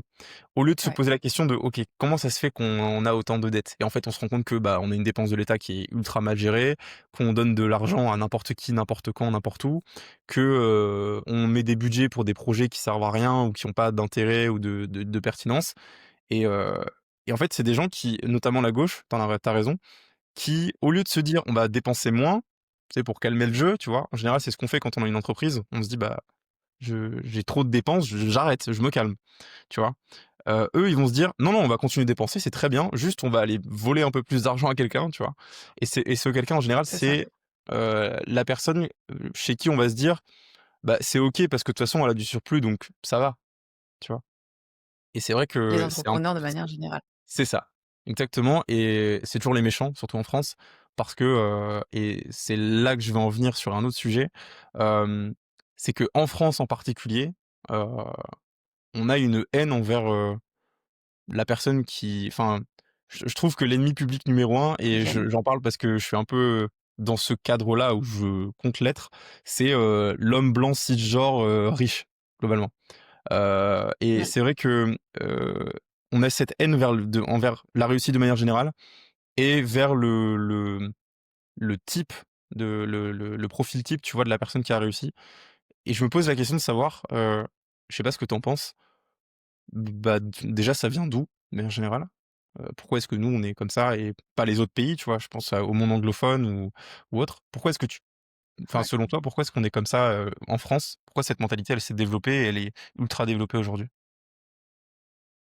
Pour 2 raisons. La première, c'est la jalousie. Si, les gens crachent sur toi, c'est qu'ils ont pas été en capacité, eux, de réussir ce que tu as accompli. Donc Mmh c'est, mh. ils transfèrent, en fait, leur propre insécurité et leur propre, non-réussite. Donc c'est vraiment la jalousie, c'est, «Ah tu» je prends l'exemple typique, hein, d'un coach sportif: «Ah tu fais pas bien ton mouvement. OK, montre-moi, fais-le». Au lieu de râler au fond de ton canapé, tu vois? C'est exactement ça. C'est la jalousie des gens quand tu réussis, c'est qu'eux en fait, ils ont leur propre insécurité par rapport à l'argent. Ils gagnent pas assez d'argent, ça les énerve, du coup, ils râlent sur les personnes qui gagnent de l'argent. Classique. Ça, c'est la personne, qui a aucun moyen de réfléchir dans sa vie et Mmh. qui simplement déverse sa haine parce qu'elle est pas contente dans sa propre vie. Moi, demain, je me sens à l'aise dans mon corps, je vais pas aller critiquer ton corps, Thomas. Par contre, si je suis pas bien dans mon corps, Mmh. je vais aller critiquer. Je vais dire: «Ah, t'es trop musclé, Thomas. Ah, t'es trop maigre. T'as pas de muscles». Tu vois? C'est Mmh. exactement ça. Donc pour moi, c'est déjà refléter sa propre insécurité. Et après, si on part sur le débat, de toutes les personnes, tu sais, tu disais, je suis cisgenre, toutes les personnes qui ne savent pas si elles sont hommes, femmes, heu, si elles sont, asexuelles, sexuelles ou quoi que ce soit, à quel moment tu te dis dans ta tête: «Je vais me créer de nouveaux problèmes»? Mmh. Enfin, je veux dire, à quel moment tu te dis le matin: «OK, est-ce que ce matin je suis homme ou est-ce que ce matin je suis femme?» Tu vois ce que je veux dire? C'est se créer des problèmes là où il y en a pas. Mmh. Tu as été biologiquement une femme ou un homme. À quel moment tu te dis le matin enfin, pour moi, en fait, quand tu réfléchis ça et tu crées des propres problèmes, c'est que tu ne fais strictement rien dans ta journée. Moi, le matin, je me lève pas en me demandant si aujourd'hui j'ai envie d'être un éléphant. Le matin, j'ai d'autres choses à faire que de me réfléchir. Non, mais c'est vrai. En fait, c'est se créer des problèmes là où il y en a pas. Et qui se crée des problèmes là où il y en a pas? Bah, c'est les gens qui ne font pas d'efforts pour être mieux dans leur vie. Si moi, toute la journée, j'étais devant mon canapé sur Netflix, forcément que je vais me retourner le cerveau. Mmh. Que je vais penser à des choses qui sont pas forcément bonnes. Mais si tu es bien mentalement, que tu as un travail, que tu as une famille, que tu as des amis, pour moi, à aucun moment, tu te poses ce genre de questions, qui sont Mmh. pour moi illégitimes. Enfin, je veux dire, je prends, l'exemple typique, pour faire un enfant, faut un homme, faut une femme. Faut pas un éléphant, un âne. Mmh. Enfin, je veux dire, en fait, la réponse, elle est vite répondue, de se dire que, en fait, tous ceux qui critiquent et tous ceux qui sont là pour dire: «Thomas, tu gagnes trop d'argent. Thomas, tu es trop musclé. Thomas, tu es vraiment le bobo du coin, tu as une tête, j'ai envie de te claquer». Bah, pourquoi ces gens-là se disent ça? Parce qu'ils transfèrent leurs propres insécurités, leur propre mal-être sur des personnes, inconsciemment, qu'ils idéalisent. S'ils te critiquent toi enfin je veux dire, on prend l'exemple, typique, hein, Est-ce que, je vais aller critiquer Kylian Mbappé au foot? Est-ce que Kylian Mbappé va venir me critiquer sur mon jeu au foot? Absolument pas. Kylian Mbappé en a strictement rien à faire. Est-ce que demain, Elon Musk va aller dire: «Thomas, ton business model, il est éclaté au sol»? Non, on en a rien à foutre parce que Elon Musk, il est bien dans sa peau, il a son business qui tourne. Par contre, Jean-Kévin du 36, qui lui, attend ses aides sociales tous les mois et qui a que ça à faire que de scroller sur son téléphone et de regarder, bah, il va aller critiquer Thomas. Donc en fait, c'est juste remettre l'église au centre du village et les gens qui critiquent, que ce soit sur l'argent, sur, les relations, sur, l'identité de genre, c'est des gens qui reflètent leurs propres insécurités. Je suis partie un petit Ouais, peu loin dans mon débat, mais c'était pour te montrer tout le cheminement que j'avais par rapport à ça et d'expliquer qu'en fait, quand on critique, c'est juste qu'on n'est pas bien, nous, là où on est. ouais, De la même manière que quand quelqu'un va vouloir vendre ses offres de coaching, s'il trouve que lui, c'est trop cher, bah, c'est qu'il a une mauvaise relation avec l'argent. ouais. Toujours, c'est quand tu critiques, c'est qu'il y a quelque chose qui va pas de ton côté. Donc, comprends les choses de ton côté avant de critiquer, derrière. Je pense que en fait, ce qui est intéressant, c'est que il y a cet aspect-là, mais ça, tu vois, des personnes comme ça, je trouve qu'on les retrouve partout. Ce que je veux dire, c'est que, tu vois, par exemple, les questions d'identité de genre, ce genre de choses, c'est importé des États-Unis, en soi. C'est la culture woke, la cancel culture, ce genre de choses, c'est très américain. Et d'ailleurs, il y a 2 blocs aujourd'hui qui existent, mais même dans le modèle américain, tu vois, les gens, qui sont les démocrates, qui sont la gauche aux États-Unis, sont quand même pro-capitalisme, pour la plupart. Tu pas du tout les aides sociales qu'il y a en France. Et ce que je pense, moi, de mon côté, c'est que cette mentalité française, anti-réussite, elle est pas juste liée à cette jalousie-là. C'est-à-dire que la jalousie existe partout, ça fait partie de certains êtres humains, et tu en as autant en Angleterre qu'en France, qu'en Italie, que et en l'aspect haine envers la réussite et cette partie vraiment de jalousie, non pas chez certaines personnes, mais généralisée, si tu veux, je la retrouve plus dans le système. C'est-à-dire que je pense que, tu vois, et ça revient notamment à se créer des problèmes soi-même et cetera. Tu vois, ce genre de questions dont on parlait, on se les pose pas dans les pays pauvres. Quand tu vis en Inde, quand tu vis, je sais pas, quand tu vis, en Afrique, par exemple, personne se pose cette question. Tu pas le temps pour ça du tout. Tu dois déjà trouver à bouffer, tu vois? Donc tu pas le temps pour ça. Mmh. Ce que je veux dire, c'est que c'est un problème de de de gens qui De ont riches. bah, c'est pas juste un problème de riches, c'est un problème de gens qui sont dans le confort. Ce que je veux dire, c'est que je pense que notre problème de jalousie et de problème qu'on se rajoute, heu, il est, existant dans les pays développés de manière générale et il est exacerbé par notre, système d'aide sociale, dans le sens où en fait, tu sais que si tu pas de travail, bah, tu vas quand même manger. Et du coup, je Exactement. trouve que ça change tout parce que tu es là, en fait, tu pas besoin de travailler et limite aujourd'hui en plus, les gens qui ont des aides gagnent limite aussi bien leur vie que ceux qui travaillent. Donc tu es poussé à ne pas Oui, travailler et parce que tu c'est ça. vois, aujourd'hui, les aides sociales, tu peux toucher, 900 000 € par mois. Le SMIC, c'est 1 300. Je travaille pas, je sais pas, tu vois? Et il y en a C'est quand même même fou. qui gagnent autant ou plus en ne Mmh. foutant rien. Donc parfois, il y en a qui C'est se disent: «Bah, ça sert à rien que je recommence à travailler parce que je suis payé autant». mmh. Donc c'est vrai que du coup, je pense que c'est vraiment exacerbé en France dans le sens où, en fait, on a un intérêt en fait à quand on réussit pas, à critiquer ceux qui réussissent et à vouloir imposer de nouvelles taxes. Parce que ces nouvelles taxes, ça retombe en aide sociale. C'est-à-dire que si jamais on taxe plus, on a plus de retraites, on a plus d'aide au chômage, ce genre de choses. C'est ça, c'est ce que ça finance finalement. Mmh. Et d'ailleurs, c'est aussi Exactement. pour ça qu'on a ce problème de, tu vois, de personnes qui viennent en France, et qui viennent pas forcément pour travailler. Tu vois, je crois qu'il y a des chiffres qui sont sortis. Tu as 500 000 personnes qui viennent en France, tu en as que 50 000 qui, sont là pour travailler. Les 450 000 autres, en général et aujourd'hui, quand tu viens en France, sans tu vois, sans volonté de travailler, tu as déjà droit à des aides. Peu importe, ce que tu as fait ou pas, tu as droit à des aides pour la santé, tu as droit à des aides pour l'insertion professionnelle, ce genre de trucs. En fait, enfin, c'est hyper avantageux de venir en France et de rien faire. C'est ça que je veux dire et c'est pour ça que je pense que Mmh. c'est vraiment exacerbé de se dire, par rapport à d'autres pays, comme les États-Unis ou l'Angleterre, où tu as cette partie woke, où tu as cette partie, jalousie, où tu as cette partie où on se crée des problèmes parce qu'on est un pays développé, tu as quand même cette culture de: «Oui, mais on veut quand même des gens qui réussissent chez nous». Et c'est pour ça que tu as plus d'innovation Mmh. que ce soit aux États-Unis, en Angleterre et le truc le plus marquant, je trouve, c'est pendant la crise du Covid, je sais pas ce que tu en penses, on est un des seuls pays développés à avoir trouvé 0 vaccin. Rien du tout. On a été incapables. Même la Russie a Ah, réussi à trouver un vaccin et c'est terrible de se dire que mmh, dans le nôtre, en fait, l'innovation, elle est tellement, hem, bureaucratisée et fiscalisée qu'en fait, on ne peut pas. Tu vois, par exemple, la taxe Zuckman, la proposition de la taxe Zuckman faisait que Mistral, tu sais, c'est une entreprise dans l'IA en France, le gars qui a créé Mistral, aujourd'hui, il est pas rentable encore. C'est-à-dire qu'il fait pas d'argent, il gagne pas grand-chose, et en fait, la seule valorisation que lui, il a, c'est ses parts dans Mistral, qui est du coup une licorne, donc qui est une valorisation à plus de 1 milliard. Et en fait, on aurait taxé un actif qu'il a pas. C'est-à-dire qu'il aurait dû revendre ses parts d'entreprise pour pouvoir payer des taxes, parce qu'il a pas l'argent dans ses poches.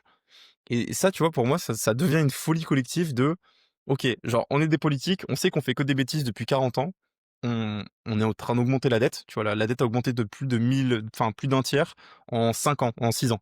Heu et en fait, cette augmentation-là, on se dit pas: «Ouh on a peut-être fait des bêtises». Non, non, on va aller chercher de l'argent encore là où il y en a et là, même des fois, là où il y en a pas, tu vois? C'est-à-dire qu'il y a des gens qui ont pas d'argent, mais sur le papier, ils sont censés en avoir, donc on va leur prendre de l'argent. Et c'est vrai que je pense que cette, idée de surjalousie, elle est vraiment, surdéveloppée en France pour cette raison, tu vois? Qui est plus que le exactement. cas que dans d'autres pays.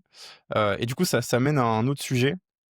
Je sais que, notamment dans le business en ligne, même dans le dev perso, parce que je pense que c'est un sujet qui t'intéresse forcément, hem et étant donné ton parcours, on s'inspire en général plus du monde, anglophone, de manière générale. Quand je dis anglophone, c'est États-Unis, c'est, Angleterre et même général enfin voilà, c'est aujourd'hui c'est mondial. Hem Pourquoi est-ce que tu penses que justement on s'inspire plus du monde anglophone? Est-ce que c'est lié à ça? Est-ce que, justement du coup l'innovation elle arrive d'abord de ce monde-là et finalement c'est ce qui transforme la suite? C'est-à-dire que, tu vois, ce qu'on remarque, c'est qu'en général ce qui se passe aux États-Unis, arrive, 5 ans plus tard, dans le monde francophone. Hem, à ton avis, c'est quoi la raison pour laquelle on ouais, on s'inspire de ce monde-là en général? Hem, je pense que c'est la relation à l'argent qu'il y Mmh. a aux États-Unis, ou dans le monde anglophone de manière générale, qui fait que en fait, on s'inspire d'eux parce que aux États-Unis, lâcher 70 000 € par an pour ton enfant qui est en quatrième, ça ne pose aucun souci.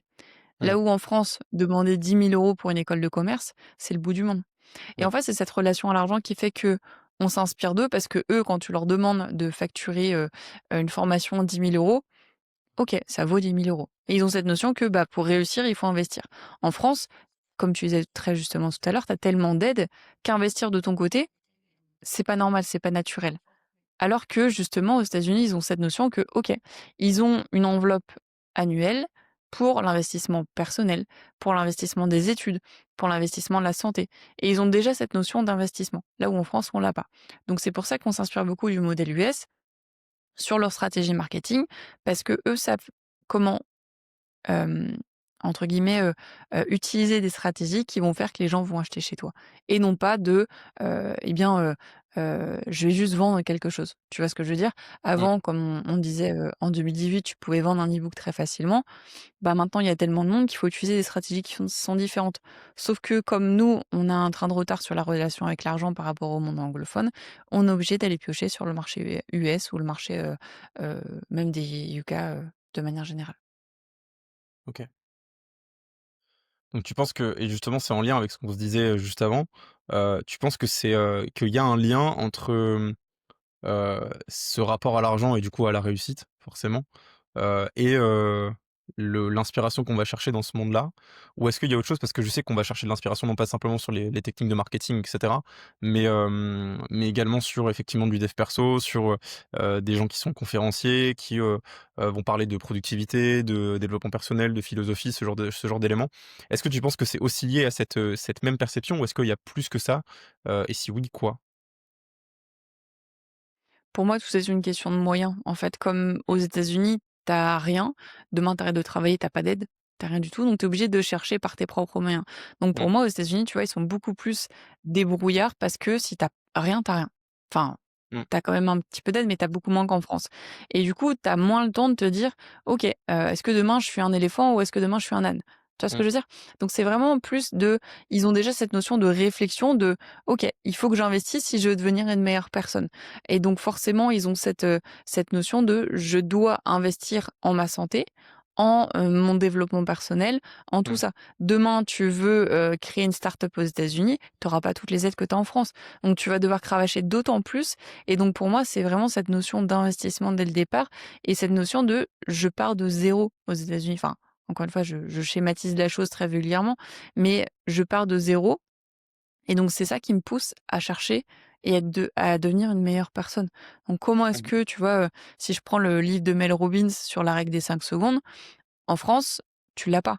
Pourquoi? mmh. Parce qu'aux États-Unis, si tu t'appliques pas les choses, si tu fais pas les choses rapidement, tu ne les auras, enfin, tu ne les mettrais pas en place, heu, par toi-même. Parce que tu auras des aides, parce que tu, feras pousser le poil au milieu de ta paume de main. OK. J'aime bien l'expression, elle est pas mal. J'aime bien. Hem, OK, c'est plutôt riche. Hem Et ma question du coup pour toi, c'est, dans ce monde-là où justement ça va beaucoup bouger et tu vois, en suivant je sais pas si tu suis un petit peu, ce qui se passe, d'un point de vue politique.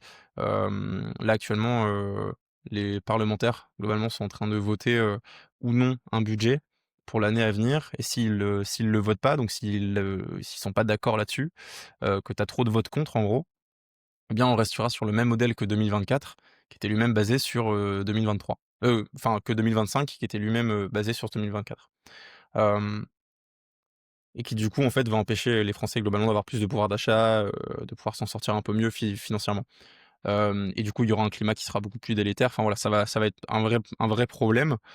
Hem, Dans ce monde-là qui est pas particulièrement sécuritaire, tu encore, il y a très peu de temps, à Marseille, tu as eu différents problèmes de narcotrafic avec, un jeune qui a été abattu, pour aucune raison. Hem, dans ce climat-là, comment est-ce que toi tu te vois évoluer? Est-ce que tu te vois potentiellement t'expatrier si jamais vraiment ça continue sur cet angle-là? Est-ce que tu te vois rester dans tous les cas? Hem, c'est un peu le dernier sujet par rapport à l'étranger. Après, on basculera sur vraiment l'aspect coaching en ligne. Hem, ce Toi, ta vision pour l'avenir, c'est quoi par rapport à ce sujet-là? Moi, si le climat continue, autant avant, tu vois, je t'avais dit, je Mmh, partirai jamais, j'ai ma famille ici et cetera. Autant plus l'insécurité grandira, plus je me poserai la question de partir parce que j'ai pas envie de me dire: «Je laisse mes enfants à l'école, aussi bien je n'arriverai pas ce soir parce qu'il y a un détraqué qui est arrivé avec sa kalachnikov». mmh, Donc si le monde continue à être comme il est là et à tendre vers le bas, forcément, je me poserai la question de m'expatrier pour ma sécurité, pour la sécurité de ma famille. OK. Et si tu dois bouger, du coup, ce sera où? Je pense dans un pays déjà où il y a un peu plus de soleil. Pas forcément, de me dire, je pars, je pars pour la sécurité, je pars pour la fiscalité. Enfin, sécurité oui, mais fiscalité, c'est pas forcément ça. Je me lève pas le matin en me disant, comme je disais tout à l'heure, je vais gagner de l'argent. C'est je Mmh, travaille pour être libre et pour gagner de l'argent évidemment derrière, mais surtout pour la liberté. Donc, mmh, être à Dubaï, et devoir payer un condo, je sais pas 5 000 € par mois, voilà, est-ce que ça vaut le coup? Est-ce que je serais pas mieux, je sais pas, à Majorque ou à Minorque, où la fiscalité est mieux qu'en France, moins bien qu'à Dubaï, mais où j'ai quand même un confort de vie qui est bien. Donc la question est: «Je ne sais pas». La question est surtout: que va devenir la France aussi mmh, par rapport bien à sûr. cette insécurité qui est grandissante? OK. Il y a peut-être un pays qui pourrait coller avec, ces descriptions, j'y pense, dans ce podcast.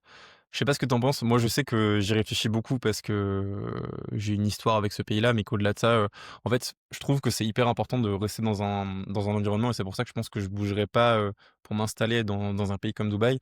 Je trouve que l'aspect je me sens chez moi d'un point de vue culturel, tu vois? De sentir, bah, c'est bête, mais d'avoir une église au milieu du village, d'avoir une forme d'avoir le sentiment d'appartenir au paysage et pas d'être une pièce rapportée. C'est hyper important, et du coup l'aspect culturel me plaît beaucoup. Je pense qu'effectivement, Minorque, Majorque, c'est très sympa. Maintenant peut-être que pour travailler et tu vois, je sais que tu entreprends moi aussi, Mmh. c'est pas forcément, le top. Tu vois, je vois beaucoup d'entrepreneurs qui partent à Bali par exemple, ce genre de choses. C'est pas l'environnement Impossible. qui te pousse le plus à travailler clairement. C'est sur les îles et Non. tu as envie de sortir tout le temps quoi. Heu, Mmh. donc je me dis peut-être qu'un pays comme l'Italie pourrait coller avec ces descriptions dans le sens où aujourd'hui tu as, l'aspect sécuritaire qui est de plus en plus mis en avant et ils font de plus en plus attention, notamment Mmh. à l'immigration, incontrôlée, ce genre de choses et ça reste un pays qui est très proche culturellement du nôtre. tu as quand même encore de la très bonne cuisine, hein, en Italie. Les gens travaillent beaucoup, même Ouais. si c'est un peu plus pauvre, il reste quand même des grandes villes qui sont pas mal. Peut-être qu'à terme, ça pourrait être un pays qui collera avec ces descriptions. En tout cas, moi, je sais que c'est un pays auquel je pense pas mal, d'un point de vue beau temps, parce qu'en Italie, en général, il fait plutôt beau. D'un point Mmh. de vue, effectivement, sécurité, d'un point de vue, culture, peut-être que ça colle un peu plus, mais en tout cas, il y a effectivement beaucoup d'options et je comprends le la volonté, quoi, de manière générale. Donc heu, donc très Exactement, pertinent. c'est ça. OK. Ce que je te propose, c'est qu'on parle un petit peu d'un sujet plus spécifique peut-être. Là, on parlait de trucs un peu plus larges, peut-être plus philosophiques aussi, même si on pourra y revenir. Hem, on va parler un peu de plus ton activité, ton business, ton monde, professionnel. Aujourd'hui donc, pour résumer, tu aides les coachs sportifs, à se développer en ligne, les coachs sportifs qui sont diplômés, donc pas des coachs sportifs qui sont, autodidactes, mais bien diplômés. Hem Comment est-ce que tu t'es fait une vraie place, non pas en tant que coach sportif, mais du coup en tant que coach de coach, si on peut résumer ça comme ça? Comment est-ce que tu t'es fait ta place sur ce créneau-là? Puisqu'aujourd'hui tu fais partie des personnalités qui justement sont assez, réputées pour ce domaine-là. Comment est-ce que tu t'es fait ta place dans ce domaine-là? Je pense que justement par ce côté différenciant qui est enfin, c'est un monde qui est très masculin, Mmh. quasiment, je veux dire, il y a même que des hommes, il n'y a pas de coach business femme sur le milieu du coaching sportif et donc je pense que c'est cette, différence qui a fait que justement j'ai fait ma place, en fait. Donc le côté différenciant, le côté peut-être un petit peu aussi clivant, d'une femme qui ose parler de l'argent, qui ose coacher des hommes, qui ose parler, de choses qui sont pas forcément, ce qu'on a l'habitude de voir sur les réseaux sociaux.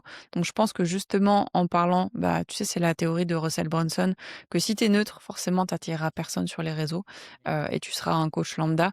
Donc ce que disait Russell Brunson, c'est qu'il faut être clivant sur un des 2 bords et je pense que le fait d'être un des 2 bords, dans le sens où je suis une femme qui aide les coachs sportifs à développer leur business, sachant que c'est déjà un milieu qui est masculin, enfin les 2, coaching business et coaching sportif sont des milieux qui sont, masculins, ont fait qu'aujourd'hui j'ai eu cette autorité sur ce marché-là.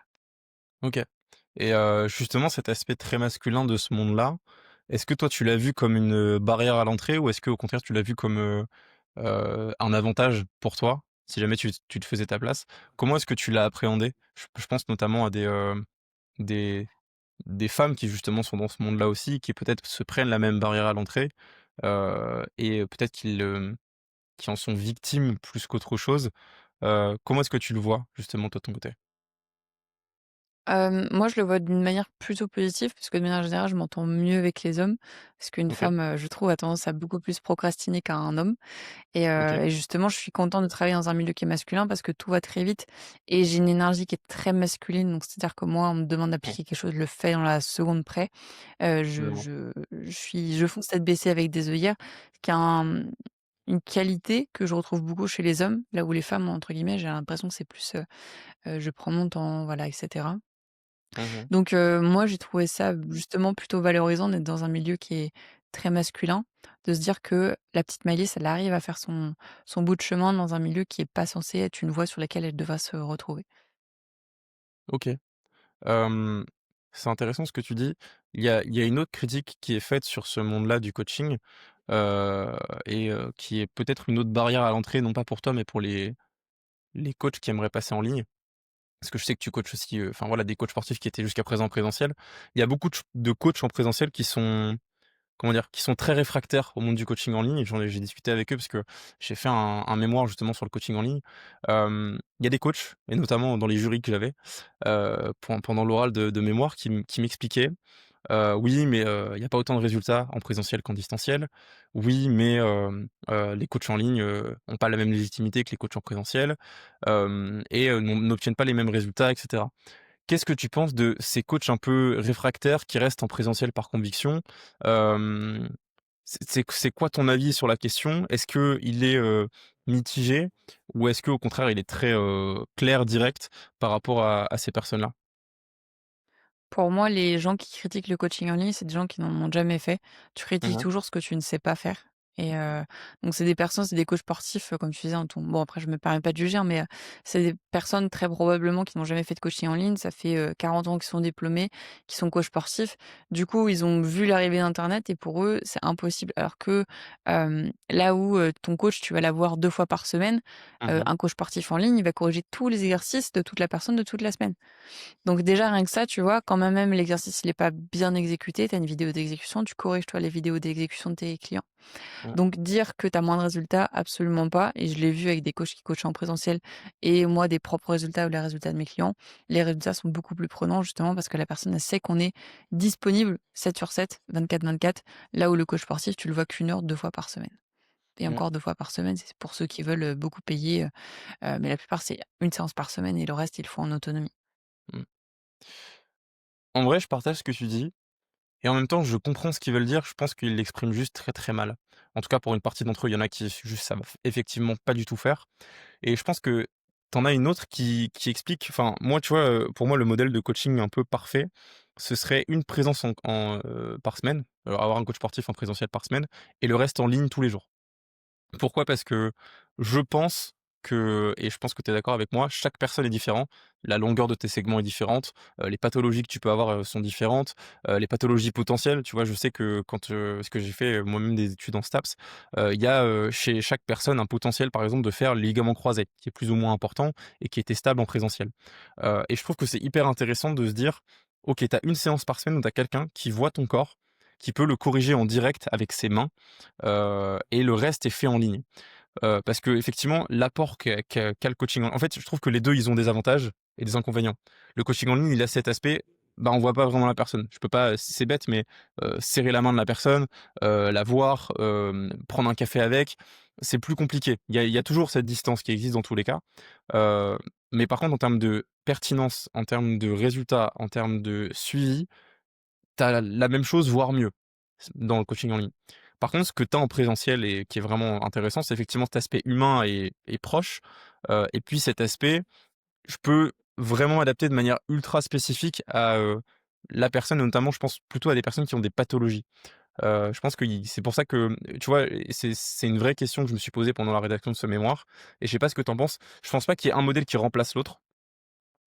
Je pense que, il y a plutôt, une complémentarité qu'on n'a pas encore, créée, parce qu'on veut opposer ces 2 modèles, en fait, tout simplement. Parce que les coachs en présentiel n'ont pas envie de s'adapter et de faire un peu des 2.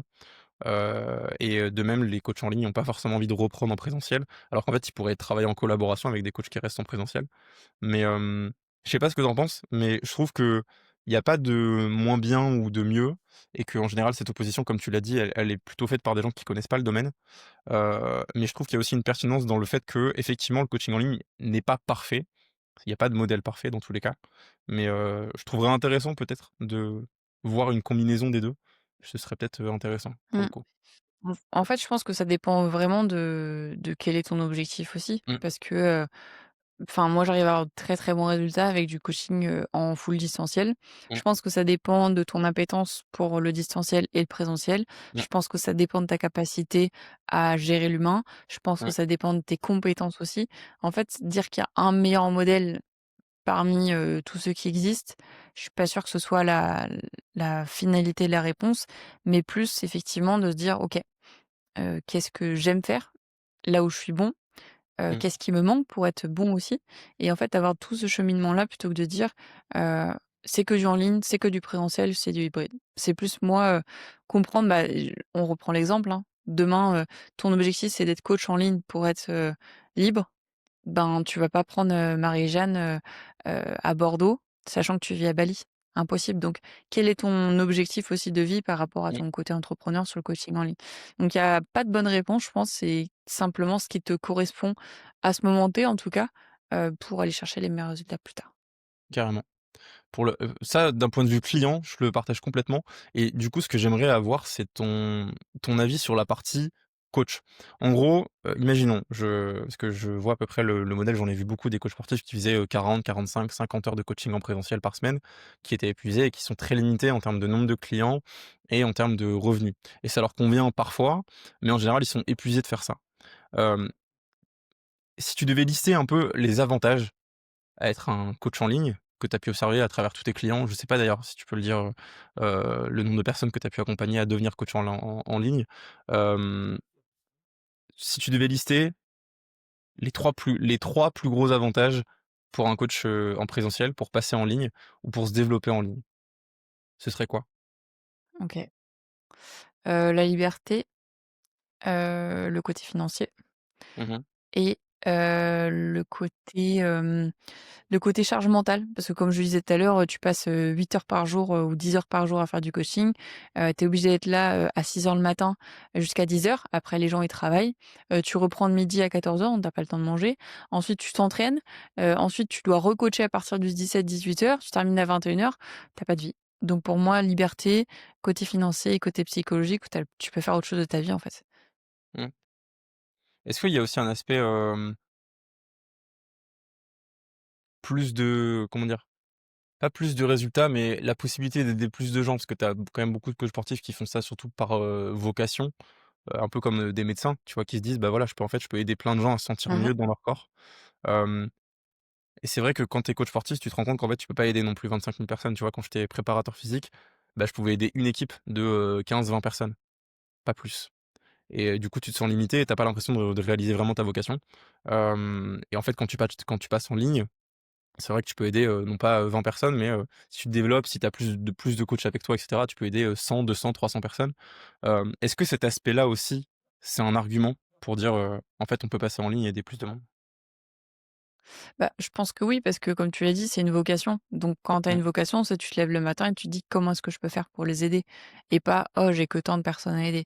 Donc évidemment, il faut pas prendre 300 personnes en même temps, on est d'accord là-dessus, mais plus, j'ai envie d'aider plus de monde, j'ai envie de me lever le matin et de me dire: «Je change les vies de certaines personnes» et c'est justement là où, tu vas pouvoir, prendre plus de personnes mmh, sans avoir à te rajouter une charge mentale. Une mmh, charge, en plus sur, je dois prendre tant de personnes en coaching pour générer tant de chiffre d'affaires. Là, tu peux prendre plus de monde en moins de temps, en ayant toute une qualité qui soit, bah, comme je disais tout à l'heure, avec la disponibilité 7/7, mmh, tu as de très, très bons résultats. mmh. OK. Et du coup, ce modèle-là, justement, de coaching sportif en ligne, avec, parce que tu vois, la croissance, on la conteste pas. Je veux dire, elle augmente, elle a pris un pic, notamment au moment du covid où tout le monde faisait du sport depuis chez soi et du coup, effectivement, le coach en ligne, c'était, la solution parfaite. On achetait son propre matos et puis on travaillait de chez soi. Hem, mais aujourd'hui, du coup, bah, ça continue de croître, ça continue de voilà, il y a un marché qui est en train de s'étendre. Hem Mais avec, les réglementations, le contexte politique, le contexte économique, heu, l'arrivée de nouvelles plateformes, l'arrivée de l'IA, je pense que c'est quelque chose qui joue beaucoup aussi. À l'horizon de 10 ans, même si 10 ans, je pense que c'est déjà très large au vu de comment ça évolue, et la rapidité avec laquelle tout évolue. Même déjà 5 ans, ce serait beau d'avoir une vraie belle vision. Hem, Comment est-ce que tu verrais dans les, 5 à 10 prochaines années, l'évolution de ce modèle-là et à quoi ça va ressembler selon toi dans quelques années? Pour moi, je pense pas que le marché du coaching sportif en ligne change beaucoup, dans le sens où dès aujourd'hui, si tu veux faire ton programme sur ChatGPT, tu peux.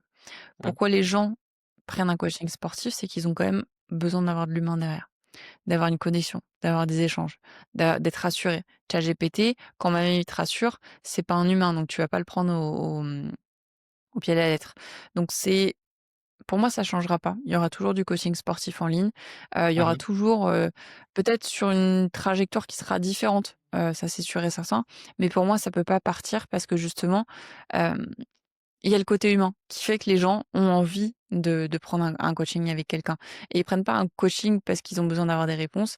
Ils ont envie d'avoir, heu, une ligne directrice et surtout un chemin où on les guide et on les rassure. Que ne fait pas l'IA? Moi, ce que je pense, pour ajouter une petite nuance, c'est que effectivement le coach sportif en ligne va rester, présent, il aura une nécessité de rester un expert.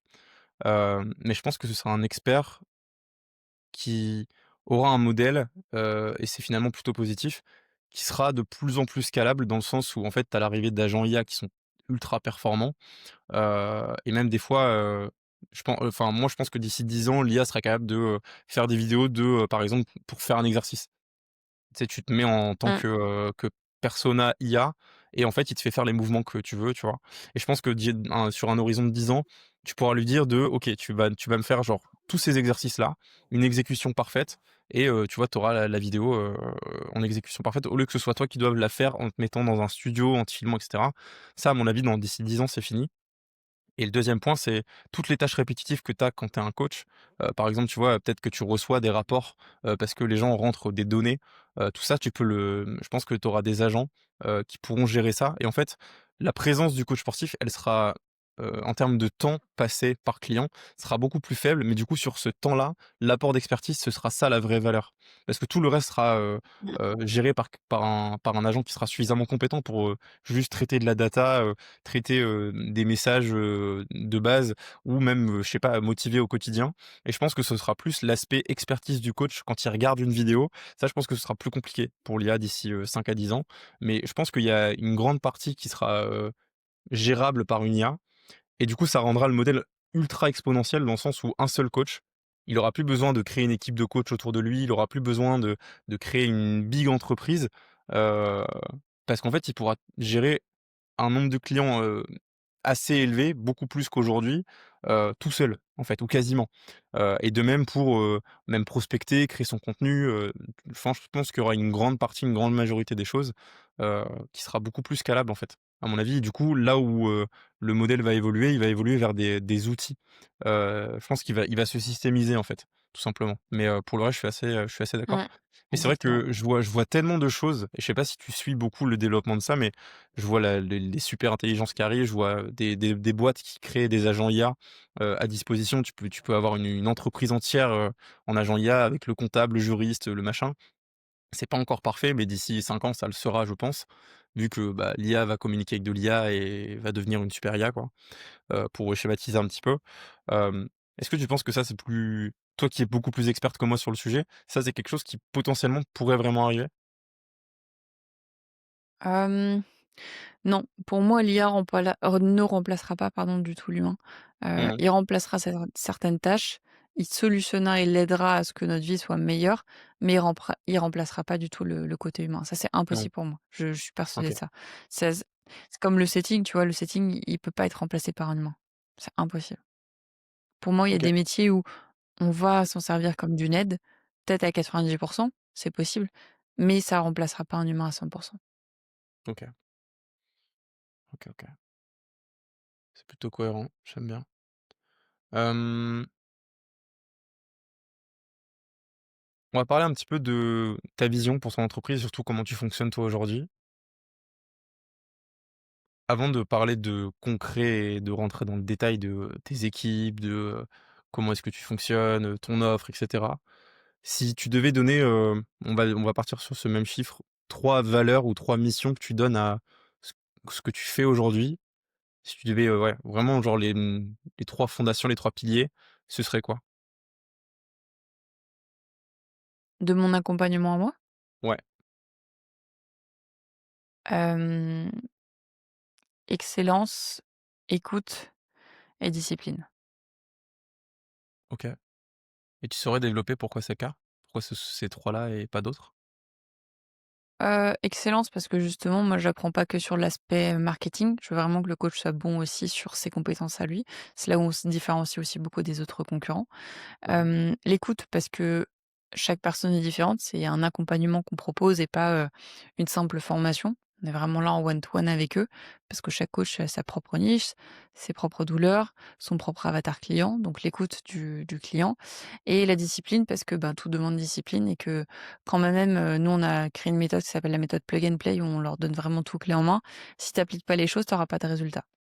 Donc pour moi, c'est vraiment ça les 3 piliers de mon accompagnement aujourd'hui. OK. Finalement, ça te représente plutôt bien, au vu de tous nos échanges depuis tout à l'heure. Je pense que c'est un C'est ça. accompagnement à ton image un peu. Et si tu devais, donner un peu le fonctionnement aujourd'hui de manière générale, est-ce que tu as un pôle setting? Est-ce que tu as des monteurs? Comment est-ce que tu fonctionnes? C'est quoi tes équipes? C'est quoi t le système, si tu devais le généraliser et le simplifier pour, que ce soit un peu plus vulgarisé, ce serait quoi concrètement? Bah, tu as toute la partie acquisition avec, setter, closer et cetera, setter téléphonique.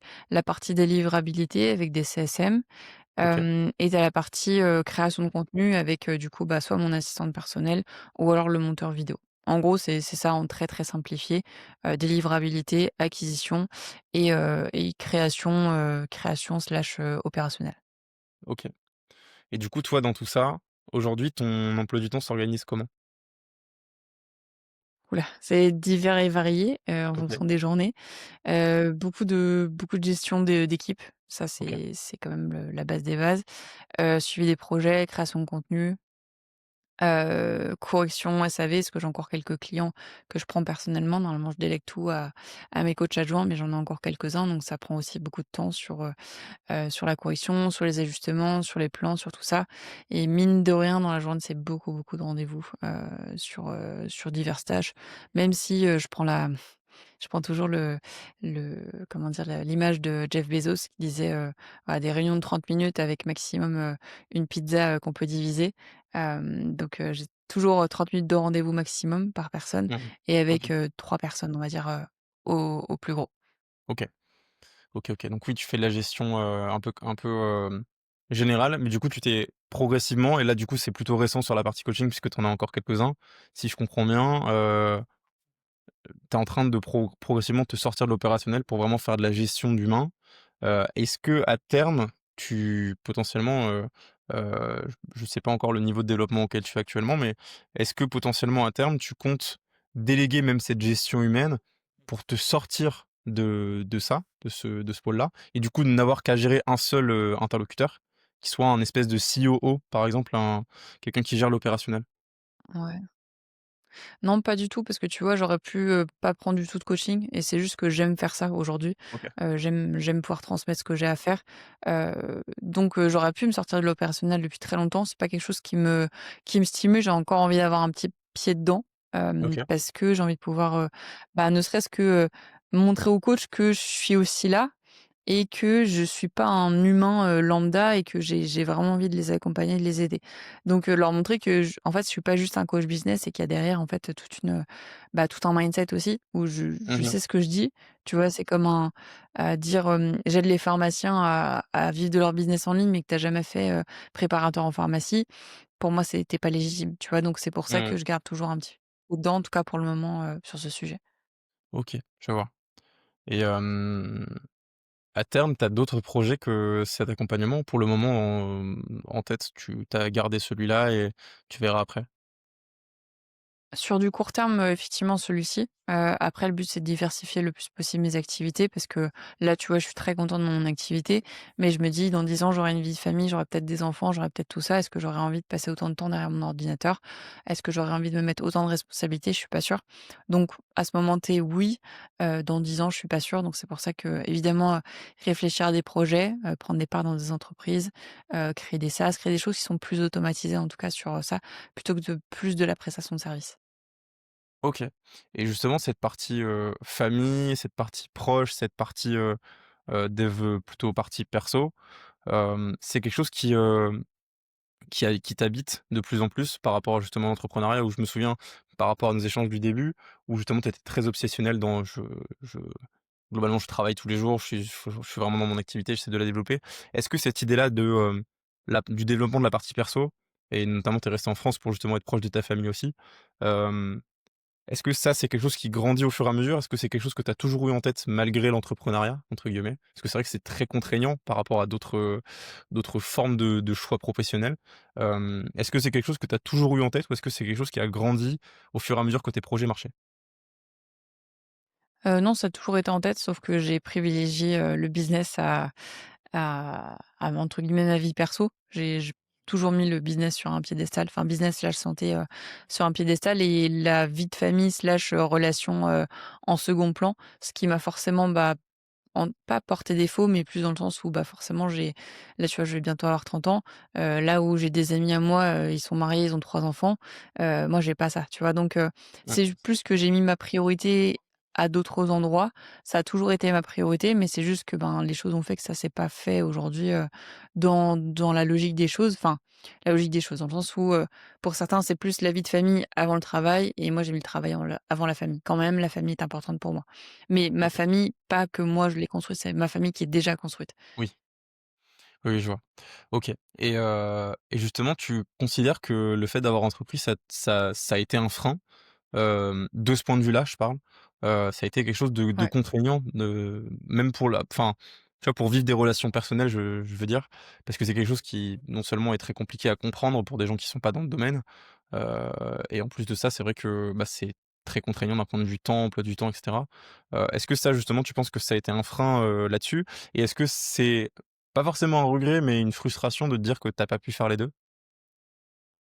Frustration, le mot est fort, Mmh. mais oui, clairement, ça a été le facteur. Bah, en fait, quand tu te lèves le matin, tu as qu'un objectif, c'est de travailler, que tu fais le soir à 23h, tu es encore en train de travailler, là où tes potes sont en train de sortir, forcément, créer des relations, c'est compliqué. Enfin, c'est plus Mmh. compliqué. Tu peux le faire, hein, mais comme tu mets ton business sur un piédestal, forcément, derrière, après, tout ce qui va découler, que tu sois trouver quelqu'un, rencontrer, créer des relations, sortir avec tes potes, c'est beaucoup plus complexe. Donc, évidemment que ça conditionne tout, ça c'est sûr et certain. Donc, frustration liée à ça, je pense pas, mais, en tout cas, est-ce que ça a été le facteur déterminant? Oui, tout à fait. Mmh. OK. OK, OK. Je pense que quand on choisit cette voie-là, dans tous les cas, on le sait, en fait. Enfin, quand on est certain et qu'on a Mmh. pris Mais conscience du j'ai pas de truc, regrets, on hein. c'est ça. C'est-à-dire qu'en fait, enfin, tu vois, c'est quand je pense que quand on suit beaucoup de podcasts d'inspiration anglophone, c'est un mot qui nous parle bien, c'est le mot sacrifice. Et en fait, enfin, tu vois, quand tu en discutes avec quelqu'un qui est pas dans l'entrepreneuriat, en général, il va te dire: «Mais, tu sais que tu es en train de sacrifier ta jeunesse, trouve un équilibre, vie Ouais. pro, vie perso», c'est un truc très à la mode et en fait, il y a quelqu'un que j'adore, que vraiment je suis, qui est considéré comme un fou par beaucoup de gens, mais que je trouve très cohérent, c'est David Goggins et ce qu'il dit, c'est qu'en fait, c'est OK de pas du tout être équilibré, en fait. D'être dans une zone où en fait, tu es Mmh. dans un espèce de chaos où tu fais que bosser, où ta vie sociale, elle a rien à voir avec la moyenne. Parce qu'il y a une autre phrase que j'aime beaucoup, je suis très passionné de plein de phrases, de bien plein de citations. Hem, pour avoir ce que la plupart des gens n'ont pas, faut faire ce que la plupart des gens font pas.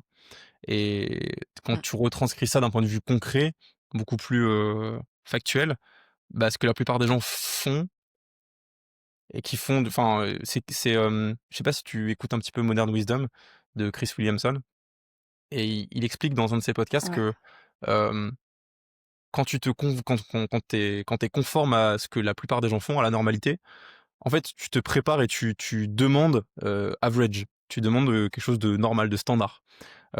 Et du coup, bah, ce qui est standard, c'est effectivement de sortir 2 fois par semaine, d'aller boire des coups, d'avoir une petite amie à 21 ans, de te marier à 26, d'avoir des enfants à 30, de, d'avoir un emploi du temps où tu fais 35 ou 40 heures par semaine, pas plus, de pas avoir trop de responsabilités, de pas prendre de risques, de pas tester des choses qui existent pas ou qui marchent pas tout de suite. Et du coup, c'est vrai que c'est hyper intéressant de se dire que en fait, quand on choisit d'entreprendre, on sait déjà que tout ça, on y renonce, quoi. Donc c'est vrai que, en fait, c'est pas frustrant, c'est juste, hem, je cherche le mot, c'est pas douloureux non plus, c'est, c'est juste manquant par choix, tu vois? C'est genre, c'est une Mmh. privation si tu veux, qu'on a choisie, et je trouve que c'est un peu ça le truc. Mais du coup, ce que je me pose comme question, c'est, je vais pas forcément te poser des questions perso sur est-ce que tu as trouvé quelqu'un ou pas, mais dans les personnes qui nous intéressent, je sais que moi, c'est plutôt mon cas. C'est pas le cas pour tout le monde, c'est des fois c'est le cas, des fois non. Dans les profils avec qui tu matches le mieux, d'un point de vue ami ou pas, est-ce que c'est plutôt les profils entrepreneurs? Ou est-ce que c'est des profils qui le sont Tout à pas du fait, tout? ouais. Ouais.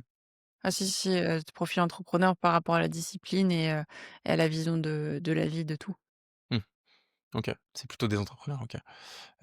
Ouais, Parce que c'est vrai que 100. du coup, ouais, parce que en fait, les discussions avec des gens qui ne le sont pas, elles n'ont rien à voir. Tu vois? Genre, j'en discutais avec un pour le Ouais. coup, j'ai des amis qui le sont pas, et quand tu leur dis: «Moi, il faut que j'ai, tant de côté pour pouvoir partir à tel endroit», ces gens-là réfléchissent pas du tout comme ça. Parce qu'en fait, nous, on réfléchit, en fait, on Mmh, sait que, d'un mois à l'autre, nos revenus n'ont rien à voir. On peut très bien se dire enfin, il faut prévoir des crises. mmh, Et du coup, nous, par exemple, si on part à Londres, il faut qu'on ait, tant de côté parce que si on l'a pas, on sait pas, comment ça va se passer. Parce que si on part à Londres, on part 6 mois, bah, forcément, on va faire attention. Et c'est vrai que quand tu as une discussion avec quelqu'un qui est pas entrepreneur, mmh, c'est, «Ah oui, mais tu devrais sortir, ça fait longtemps que tu es pas sorti, et puis, ouais, tu besoin de trouver une petite amie là, tu es tout seul depuis trop longtemps et tout». Et en fait, en général, c'est pas d'une mauvaise intention, mais juste ils comprennent pas du tout le le momentum les dans lequel on est. priorités. C'est ça, tes priorités et Mmh, même je pense l'état mental de manière générale. Tu vois, d'aller te coucher et de te dire: «Bah, demain, mmh, demain c'est pas une journée comme les autres», parce que chaque journée est différente pour nous et c'est pas forcément le cas quand tu es salarié, tu vois? Tu sais que le lendemain tu feras du, 9h-17h, que demain, tu vas rencontrer les mêmes personnes, que en fait, c'est pas du tout le même paradigme pour le coup. Je comprends complètement ce que tu veux dire ouais, je suis totalement d'accord avec toi. et c'est vrai que l'autre point que je me pose comme question, c'est du coup, en tant qu'entrepreneur, comment est-ce que tu rencontres des nouvelles personnes? C'est quoi ta manière de faire? Bah, en sortant. Sortant, mais dans des cercles d'entrepreneurs en général. Après, moi, j'ai pas besoin d'avoir, plus de potes, c'est pas mon objectif. Je préfère en avoir moins 3-4 ceux que j'ai là actuellement, plutôt que de me dire: Mmh. «Si je sors, c'est pour avoir, du réseau». C'est pas Mmh. pour me faire de nouveaux amis, en fait. C'est, OK. bah, c'est du networking, c'est ce genre de choses, mais c'est pas, heu, bah, en fait, comme on n'a pas du tout les mêmes objectifs en tant que salarié ou en tant qu'entrepreneur, Mmh. bah, les autres, ils vont aller samedi soir: «Vas-y, on va se bourrer la gueule». Bah, non, moi, en fait, demain, je taffe, donc je vais pas me bourrer la gueule. Mmh. Je me pose la question parce C'est que plus je me dis, tu vois, moi aujourd'hui j'ai 23, j'ai 24 dans 5 jours, 6 jours, 7, je sais pas compter. Hem, j'ai 24 dans quelques jours et heu et je me dis que depuis que j'ai commencé à entreprendre et je pense que c'est un peu le cas aussi de ton côté, hem il n'y a pas eu un seul instant où mes proches ou bien des personnes qui sont externes, me donnaient les sentiments d'être, incompris de manière générale. Je te parle de personnes qui sont du coup externes, à l'entrepreneuriat, hem et en fait, soit tu écoutes ça et je pense que c'est très, très difficile pour les gens qui n'ont qu'un entourage de gens là. C'est pour ça que je te pose ces questions parce que je pense qu'il y a des gens qui se sentent très seuls dans cette volonté-là et qui pour autant sont pas sur le mauvais chemin, juste ils ont le mauvais entourage. Tu sais, il y a une espèce de un espèce de consensus sur le fait que ton entourage et les 6 personnes qui t'entourent, elles définissent un petit peu qui tu es et du coup, c'est des personnes qui sont entourées par des personnes, et je l'ai vécu parce que, j'ai été entouré, avant par des personnes qui comprenaient pas du tout ce que je voulais faire et du coup, en fait, tu es hyper malheureux parce que du coup, tu sais que tu es pas fait pour être là-dedans, mais tu as que ça comme entourage et du coup, tu sais pas comment faire et c'est vrai que je sais pas ce que tu en penses. Moi, la meilleure façon que j'ai eue de changer cet entourage et même de manière générale à juste, trouver justement ce que je voulais faire, c'était dans un premier temps de m'isoler et surtout de changer d'environnement. Pas forcément changer de personne parce qu'en soi j'ai pas choisi de rencontrer telle ou telle personne. J'ai juste créé les conditions pour rencontrer de nouvelles personnes. Du genre, j'habitais à Lille, je suis parti à Bordeaux. Du genre, je faisais, STAPS, je suis parti faire du business. Du genre enfin, tu sais, faire vraiment des choix où tu choisis d'être seul dans un premier temps, et c'est, ce que notamment Hormozy, explique. Il parle du lonely chapter. C'est vraiment le chapitre où en fait, tu as quitté ton ancien entourage de personnes qui comprennent pas ce que tu veux, qui comprennent pas ce que tu fais, mais tu as pas encore suffisamment développé, ce que tu as de nouveau, donc par exemple un business ou autre, pour que les personnes qui sont de ce monde-là commencent à s'intéresser à toi et à vraiment, faire partie de ton entourage et du coup, c'est un peu pour ça, que je me pose cette question, pour un petit peu toutes les personnes qui justement aujourd'hui sont salariées, ce serait quoi ton meilleur conseil, qui sont salariées mais qui savent qu'elles veulent entreprendre, ce serait quoi ton meilleur conseil pour ces gens qui ont peur d'être seuls? Parce que tu en as beaucoup. Hem Pour toi, ce serait quoi la meilleure chose qu'ils pourraient faire, en termes de, je sais pas, peut-être, 2 ou 3 étapes, pour justement passer de cet état où ils sont pas forcément hyper heureux dans ce qu'ils font, à cet état où OK, bah, là maintenant je suis entrepreneur et surtout mon entourage a changé. Il est peut-être restreint, mais très qualitatif et beaucoup plus adapté à ce que je veux. bah, se mettre dans l'inconfort, que ce soit financier, géographique ou avec tes amis et enfin, se mettre dans l'inconfort. Il y a même pas besoin de choisir plusieurs étapes, c'est se Mmh, mettre dans l'inconfort qui fera OK. que demain, tu as besoin de générer 3 000 € par mois, tu es même pas capable de sortir 1 000 pour te former, tu es pas capable de générer ton business en ligne, c'est Mmh, impossible. Donc c'est se mettre dans l'inconfort qui permettra d'obtenir les résultats qu'ils veulent, et à mmh. tout point de vue. Super intéressant. Peut-être, dernier sujet avant de conclure. Tu parlais justement d'investissement sur soi. Heu, Si tu parce que tu as beaucoup de gens qui ont peur de dépenser de l'argent et c'est un peu un paradigme très différent de d'investissement ou de dépenses. Hem, Si, tu devais conseiller quelqu'un pareil qui a justement envie de se former et de passer dans l'inconfort, et du coup de repartir un peu de zéro dans un sujet ou un autre, hem, comment est-ce que tu lui dirais de voir le fait de d'acheter une formation, un accompagnement, un coaching? C'est enfin, sous avec Ouais. quel état d'esprit il devrait prendre ce genre de choses?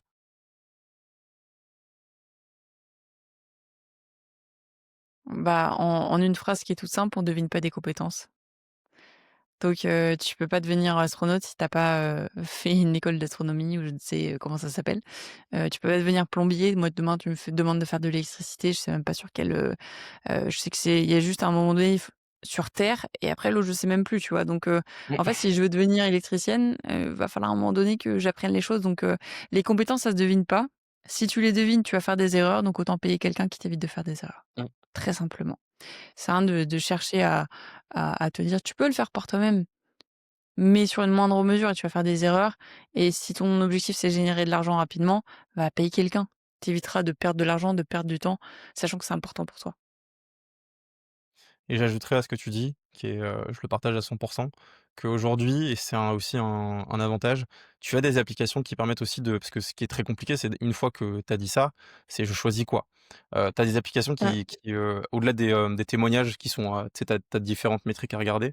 Au-delà de ça, tu as des applications qui font le comparatif sur des formations en termes de thématiques. Genre, je veux me former en e-commerce, il y a une comparaison de genre, Ouais. 50 ou 100 formations en ligne, sur le sujet avec les avantages et les inconvénients et du coup, ça permet aussi de sélectionner un petit peu comme un catalogue de formation, comme tu en aurais pour des écoles de commerce en physique ou ce genre de choses. Donc c'est aussi, très intéressant, je trouve, de se dire qu'il y a peut-être, des guides pour éviter les scams, pour éviter les menteurs, pour éviter ce genre de choses, qui fait très peur parce que c'est un pas dans l'inconnu quand même. Donc je trouve ça beaucoup plus simple aujourd'hui de faire le choix aussi donc en tout cas très pertinent et complètement d'accord sur le Mmh. fait qu'on ne naît pas avec une compétence de manière innée. C'est quelque chose qui se développe, le talent à la limite peut l'être, mais la compétence jamais. Donc la compétence et la connaissance de manière générale, donc complètement d'accord. Exactement. OK. Bon, on va essayer de conclure un petit peu, cet échange qui était très, très cool, très intéressant, très pertinent. Hem J'aime bien, finir par cette question que j'ai récupérée totalement dans notre podcast, hein. C'est pas moi qui l'invente, mais je la trouve pertinente parce que ça me permet de conclure par une phrase qui est cool, qui est, heu, qui est profonde.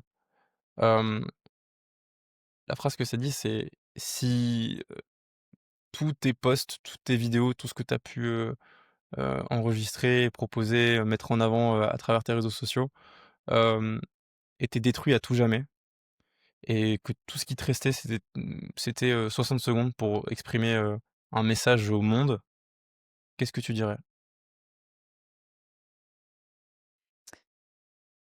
En 60 secondes, ça va être assez court. Moi, ce que je leur dirais, c'est, n'ayez pas peur. Je pense que c'est la le maître mot. N'ayez pas peur.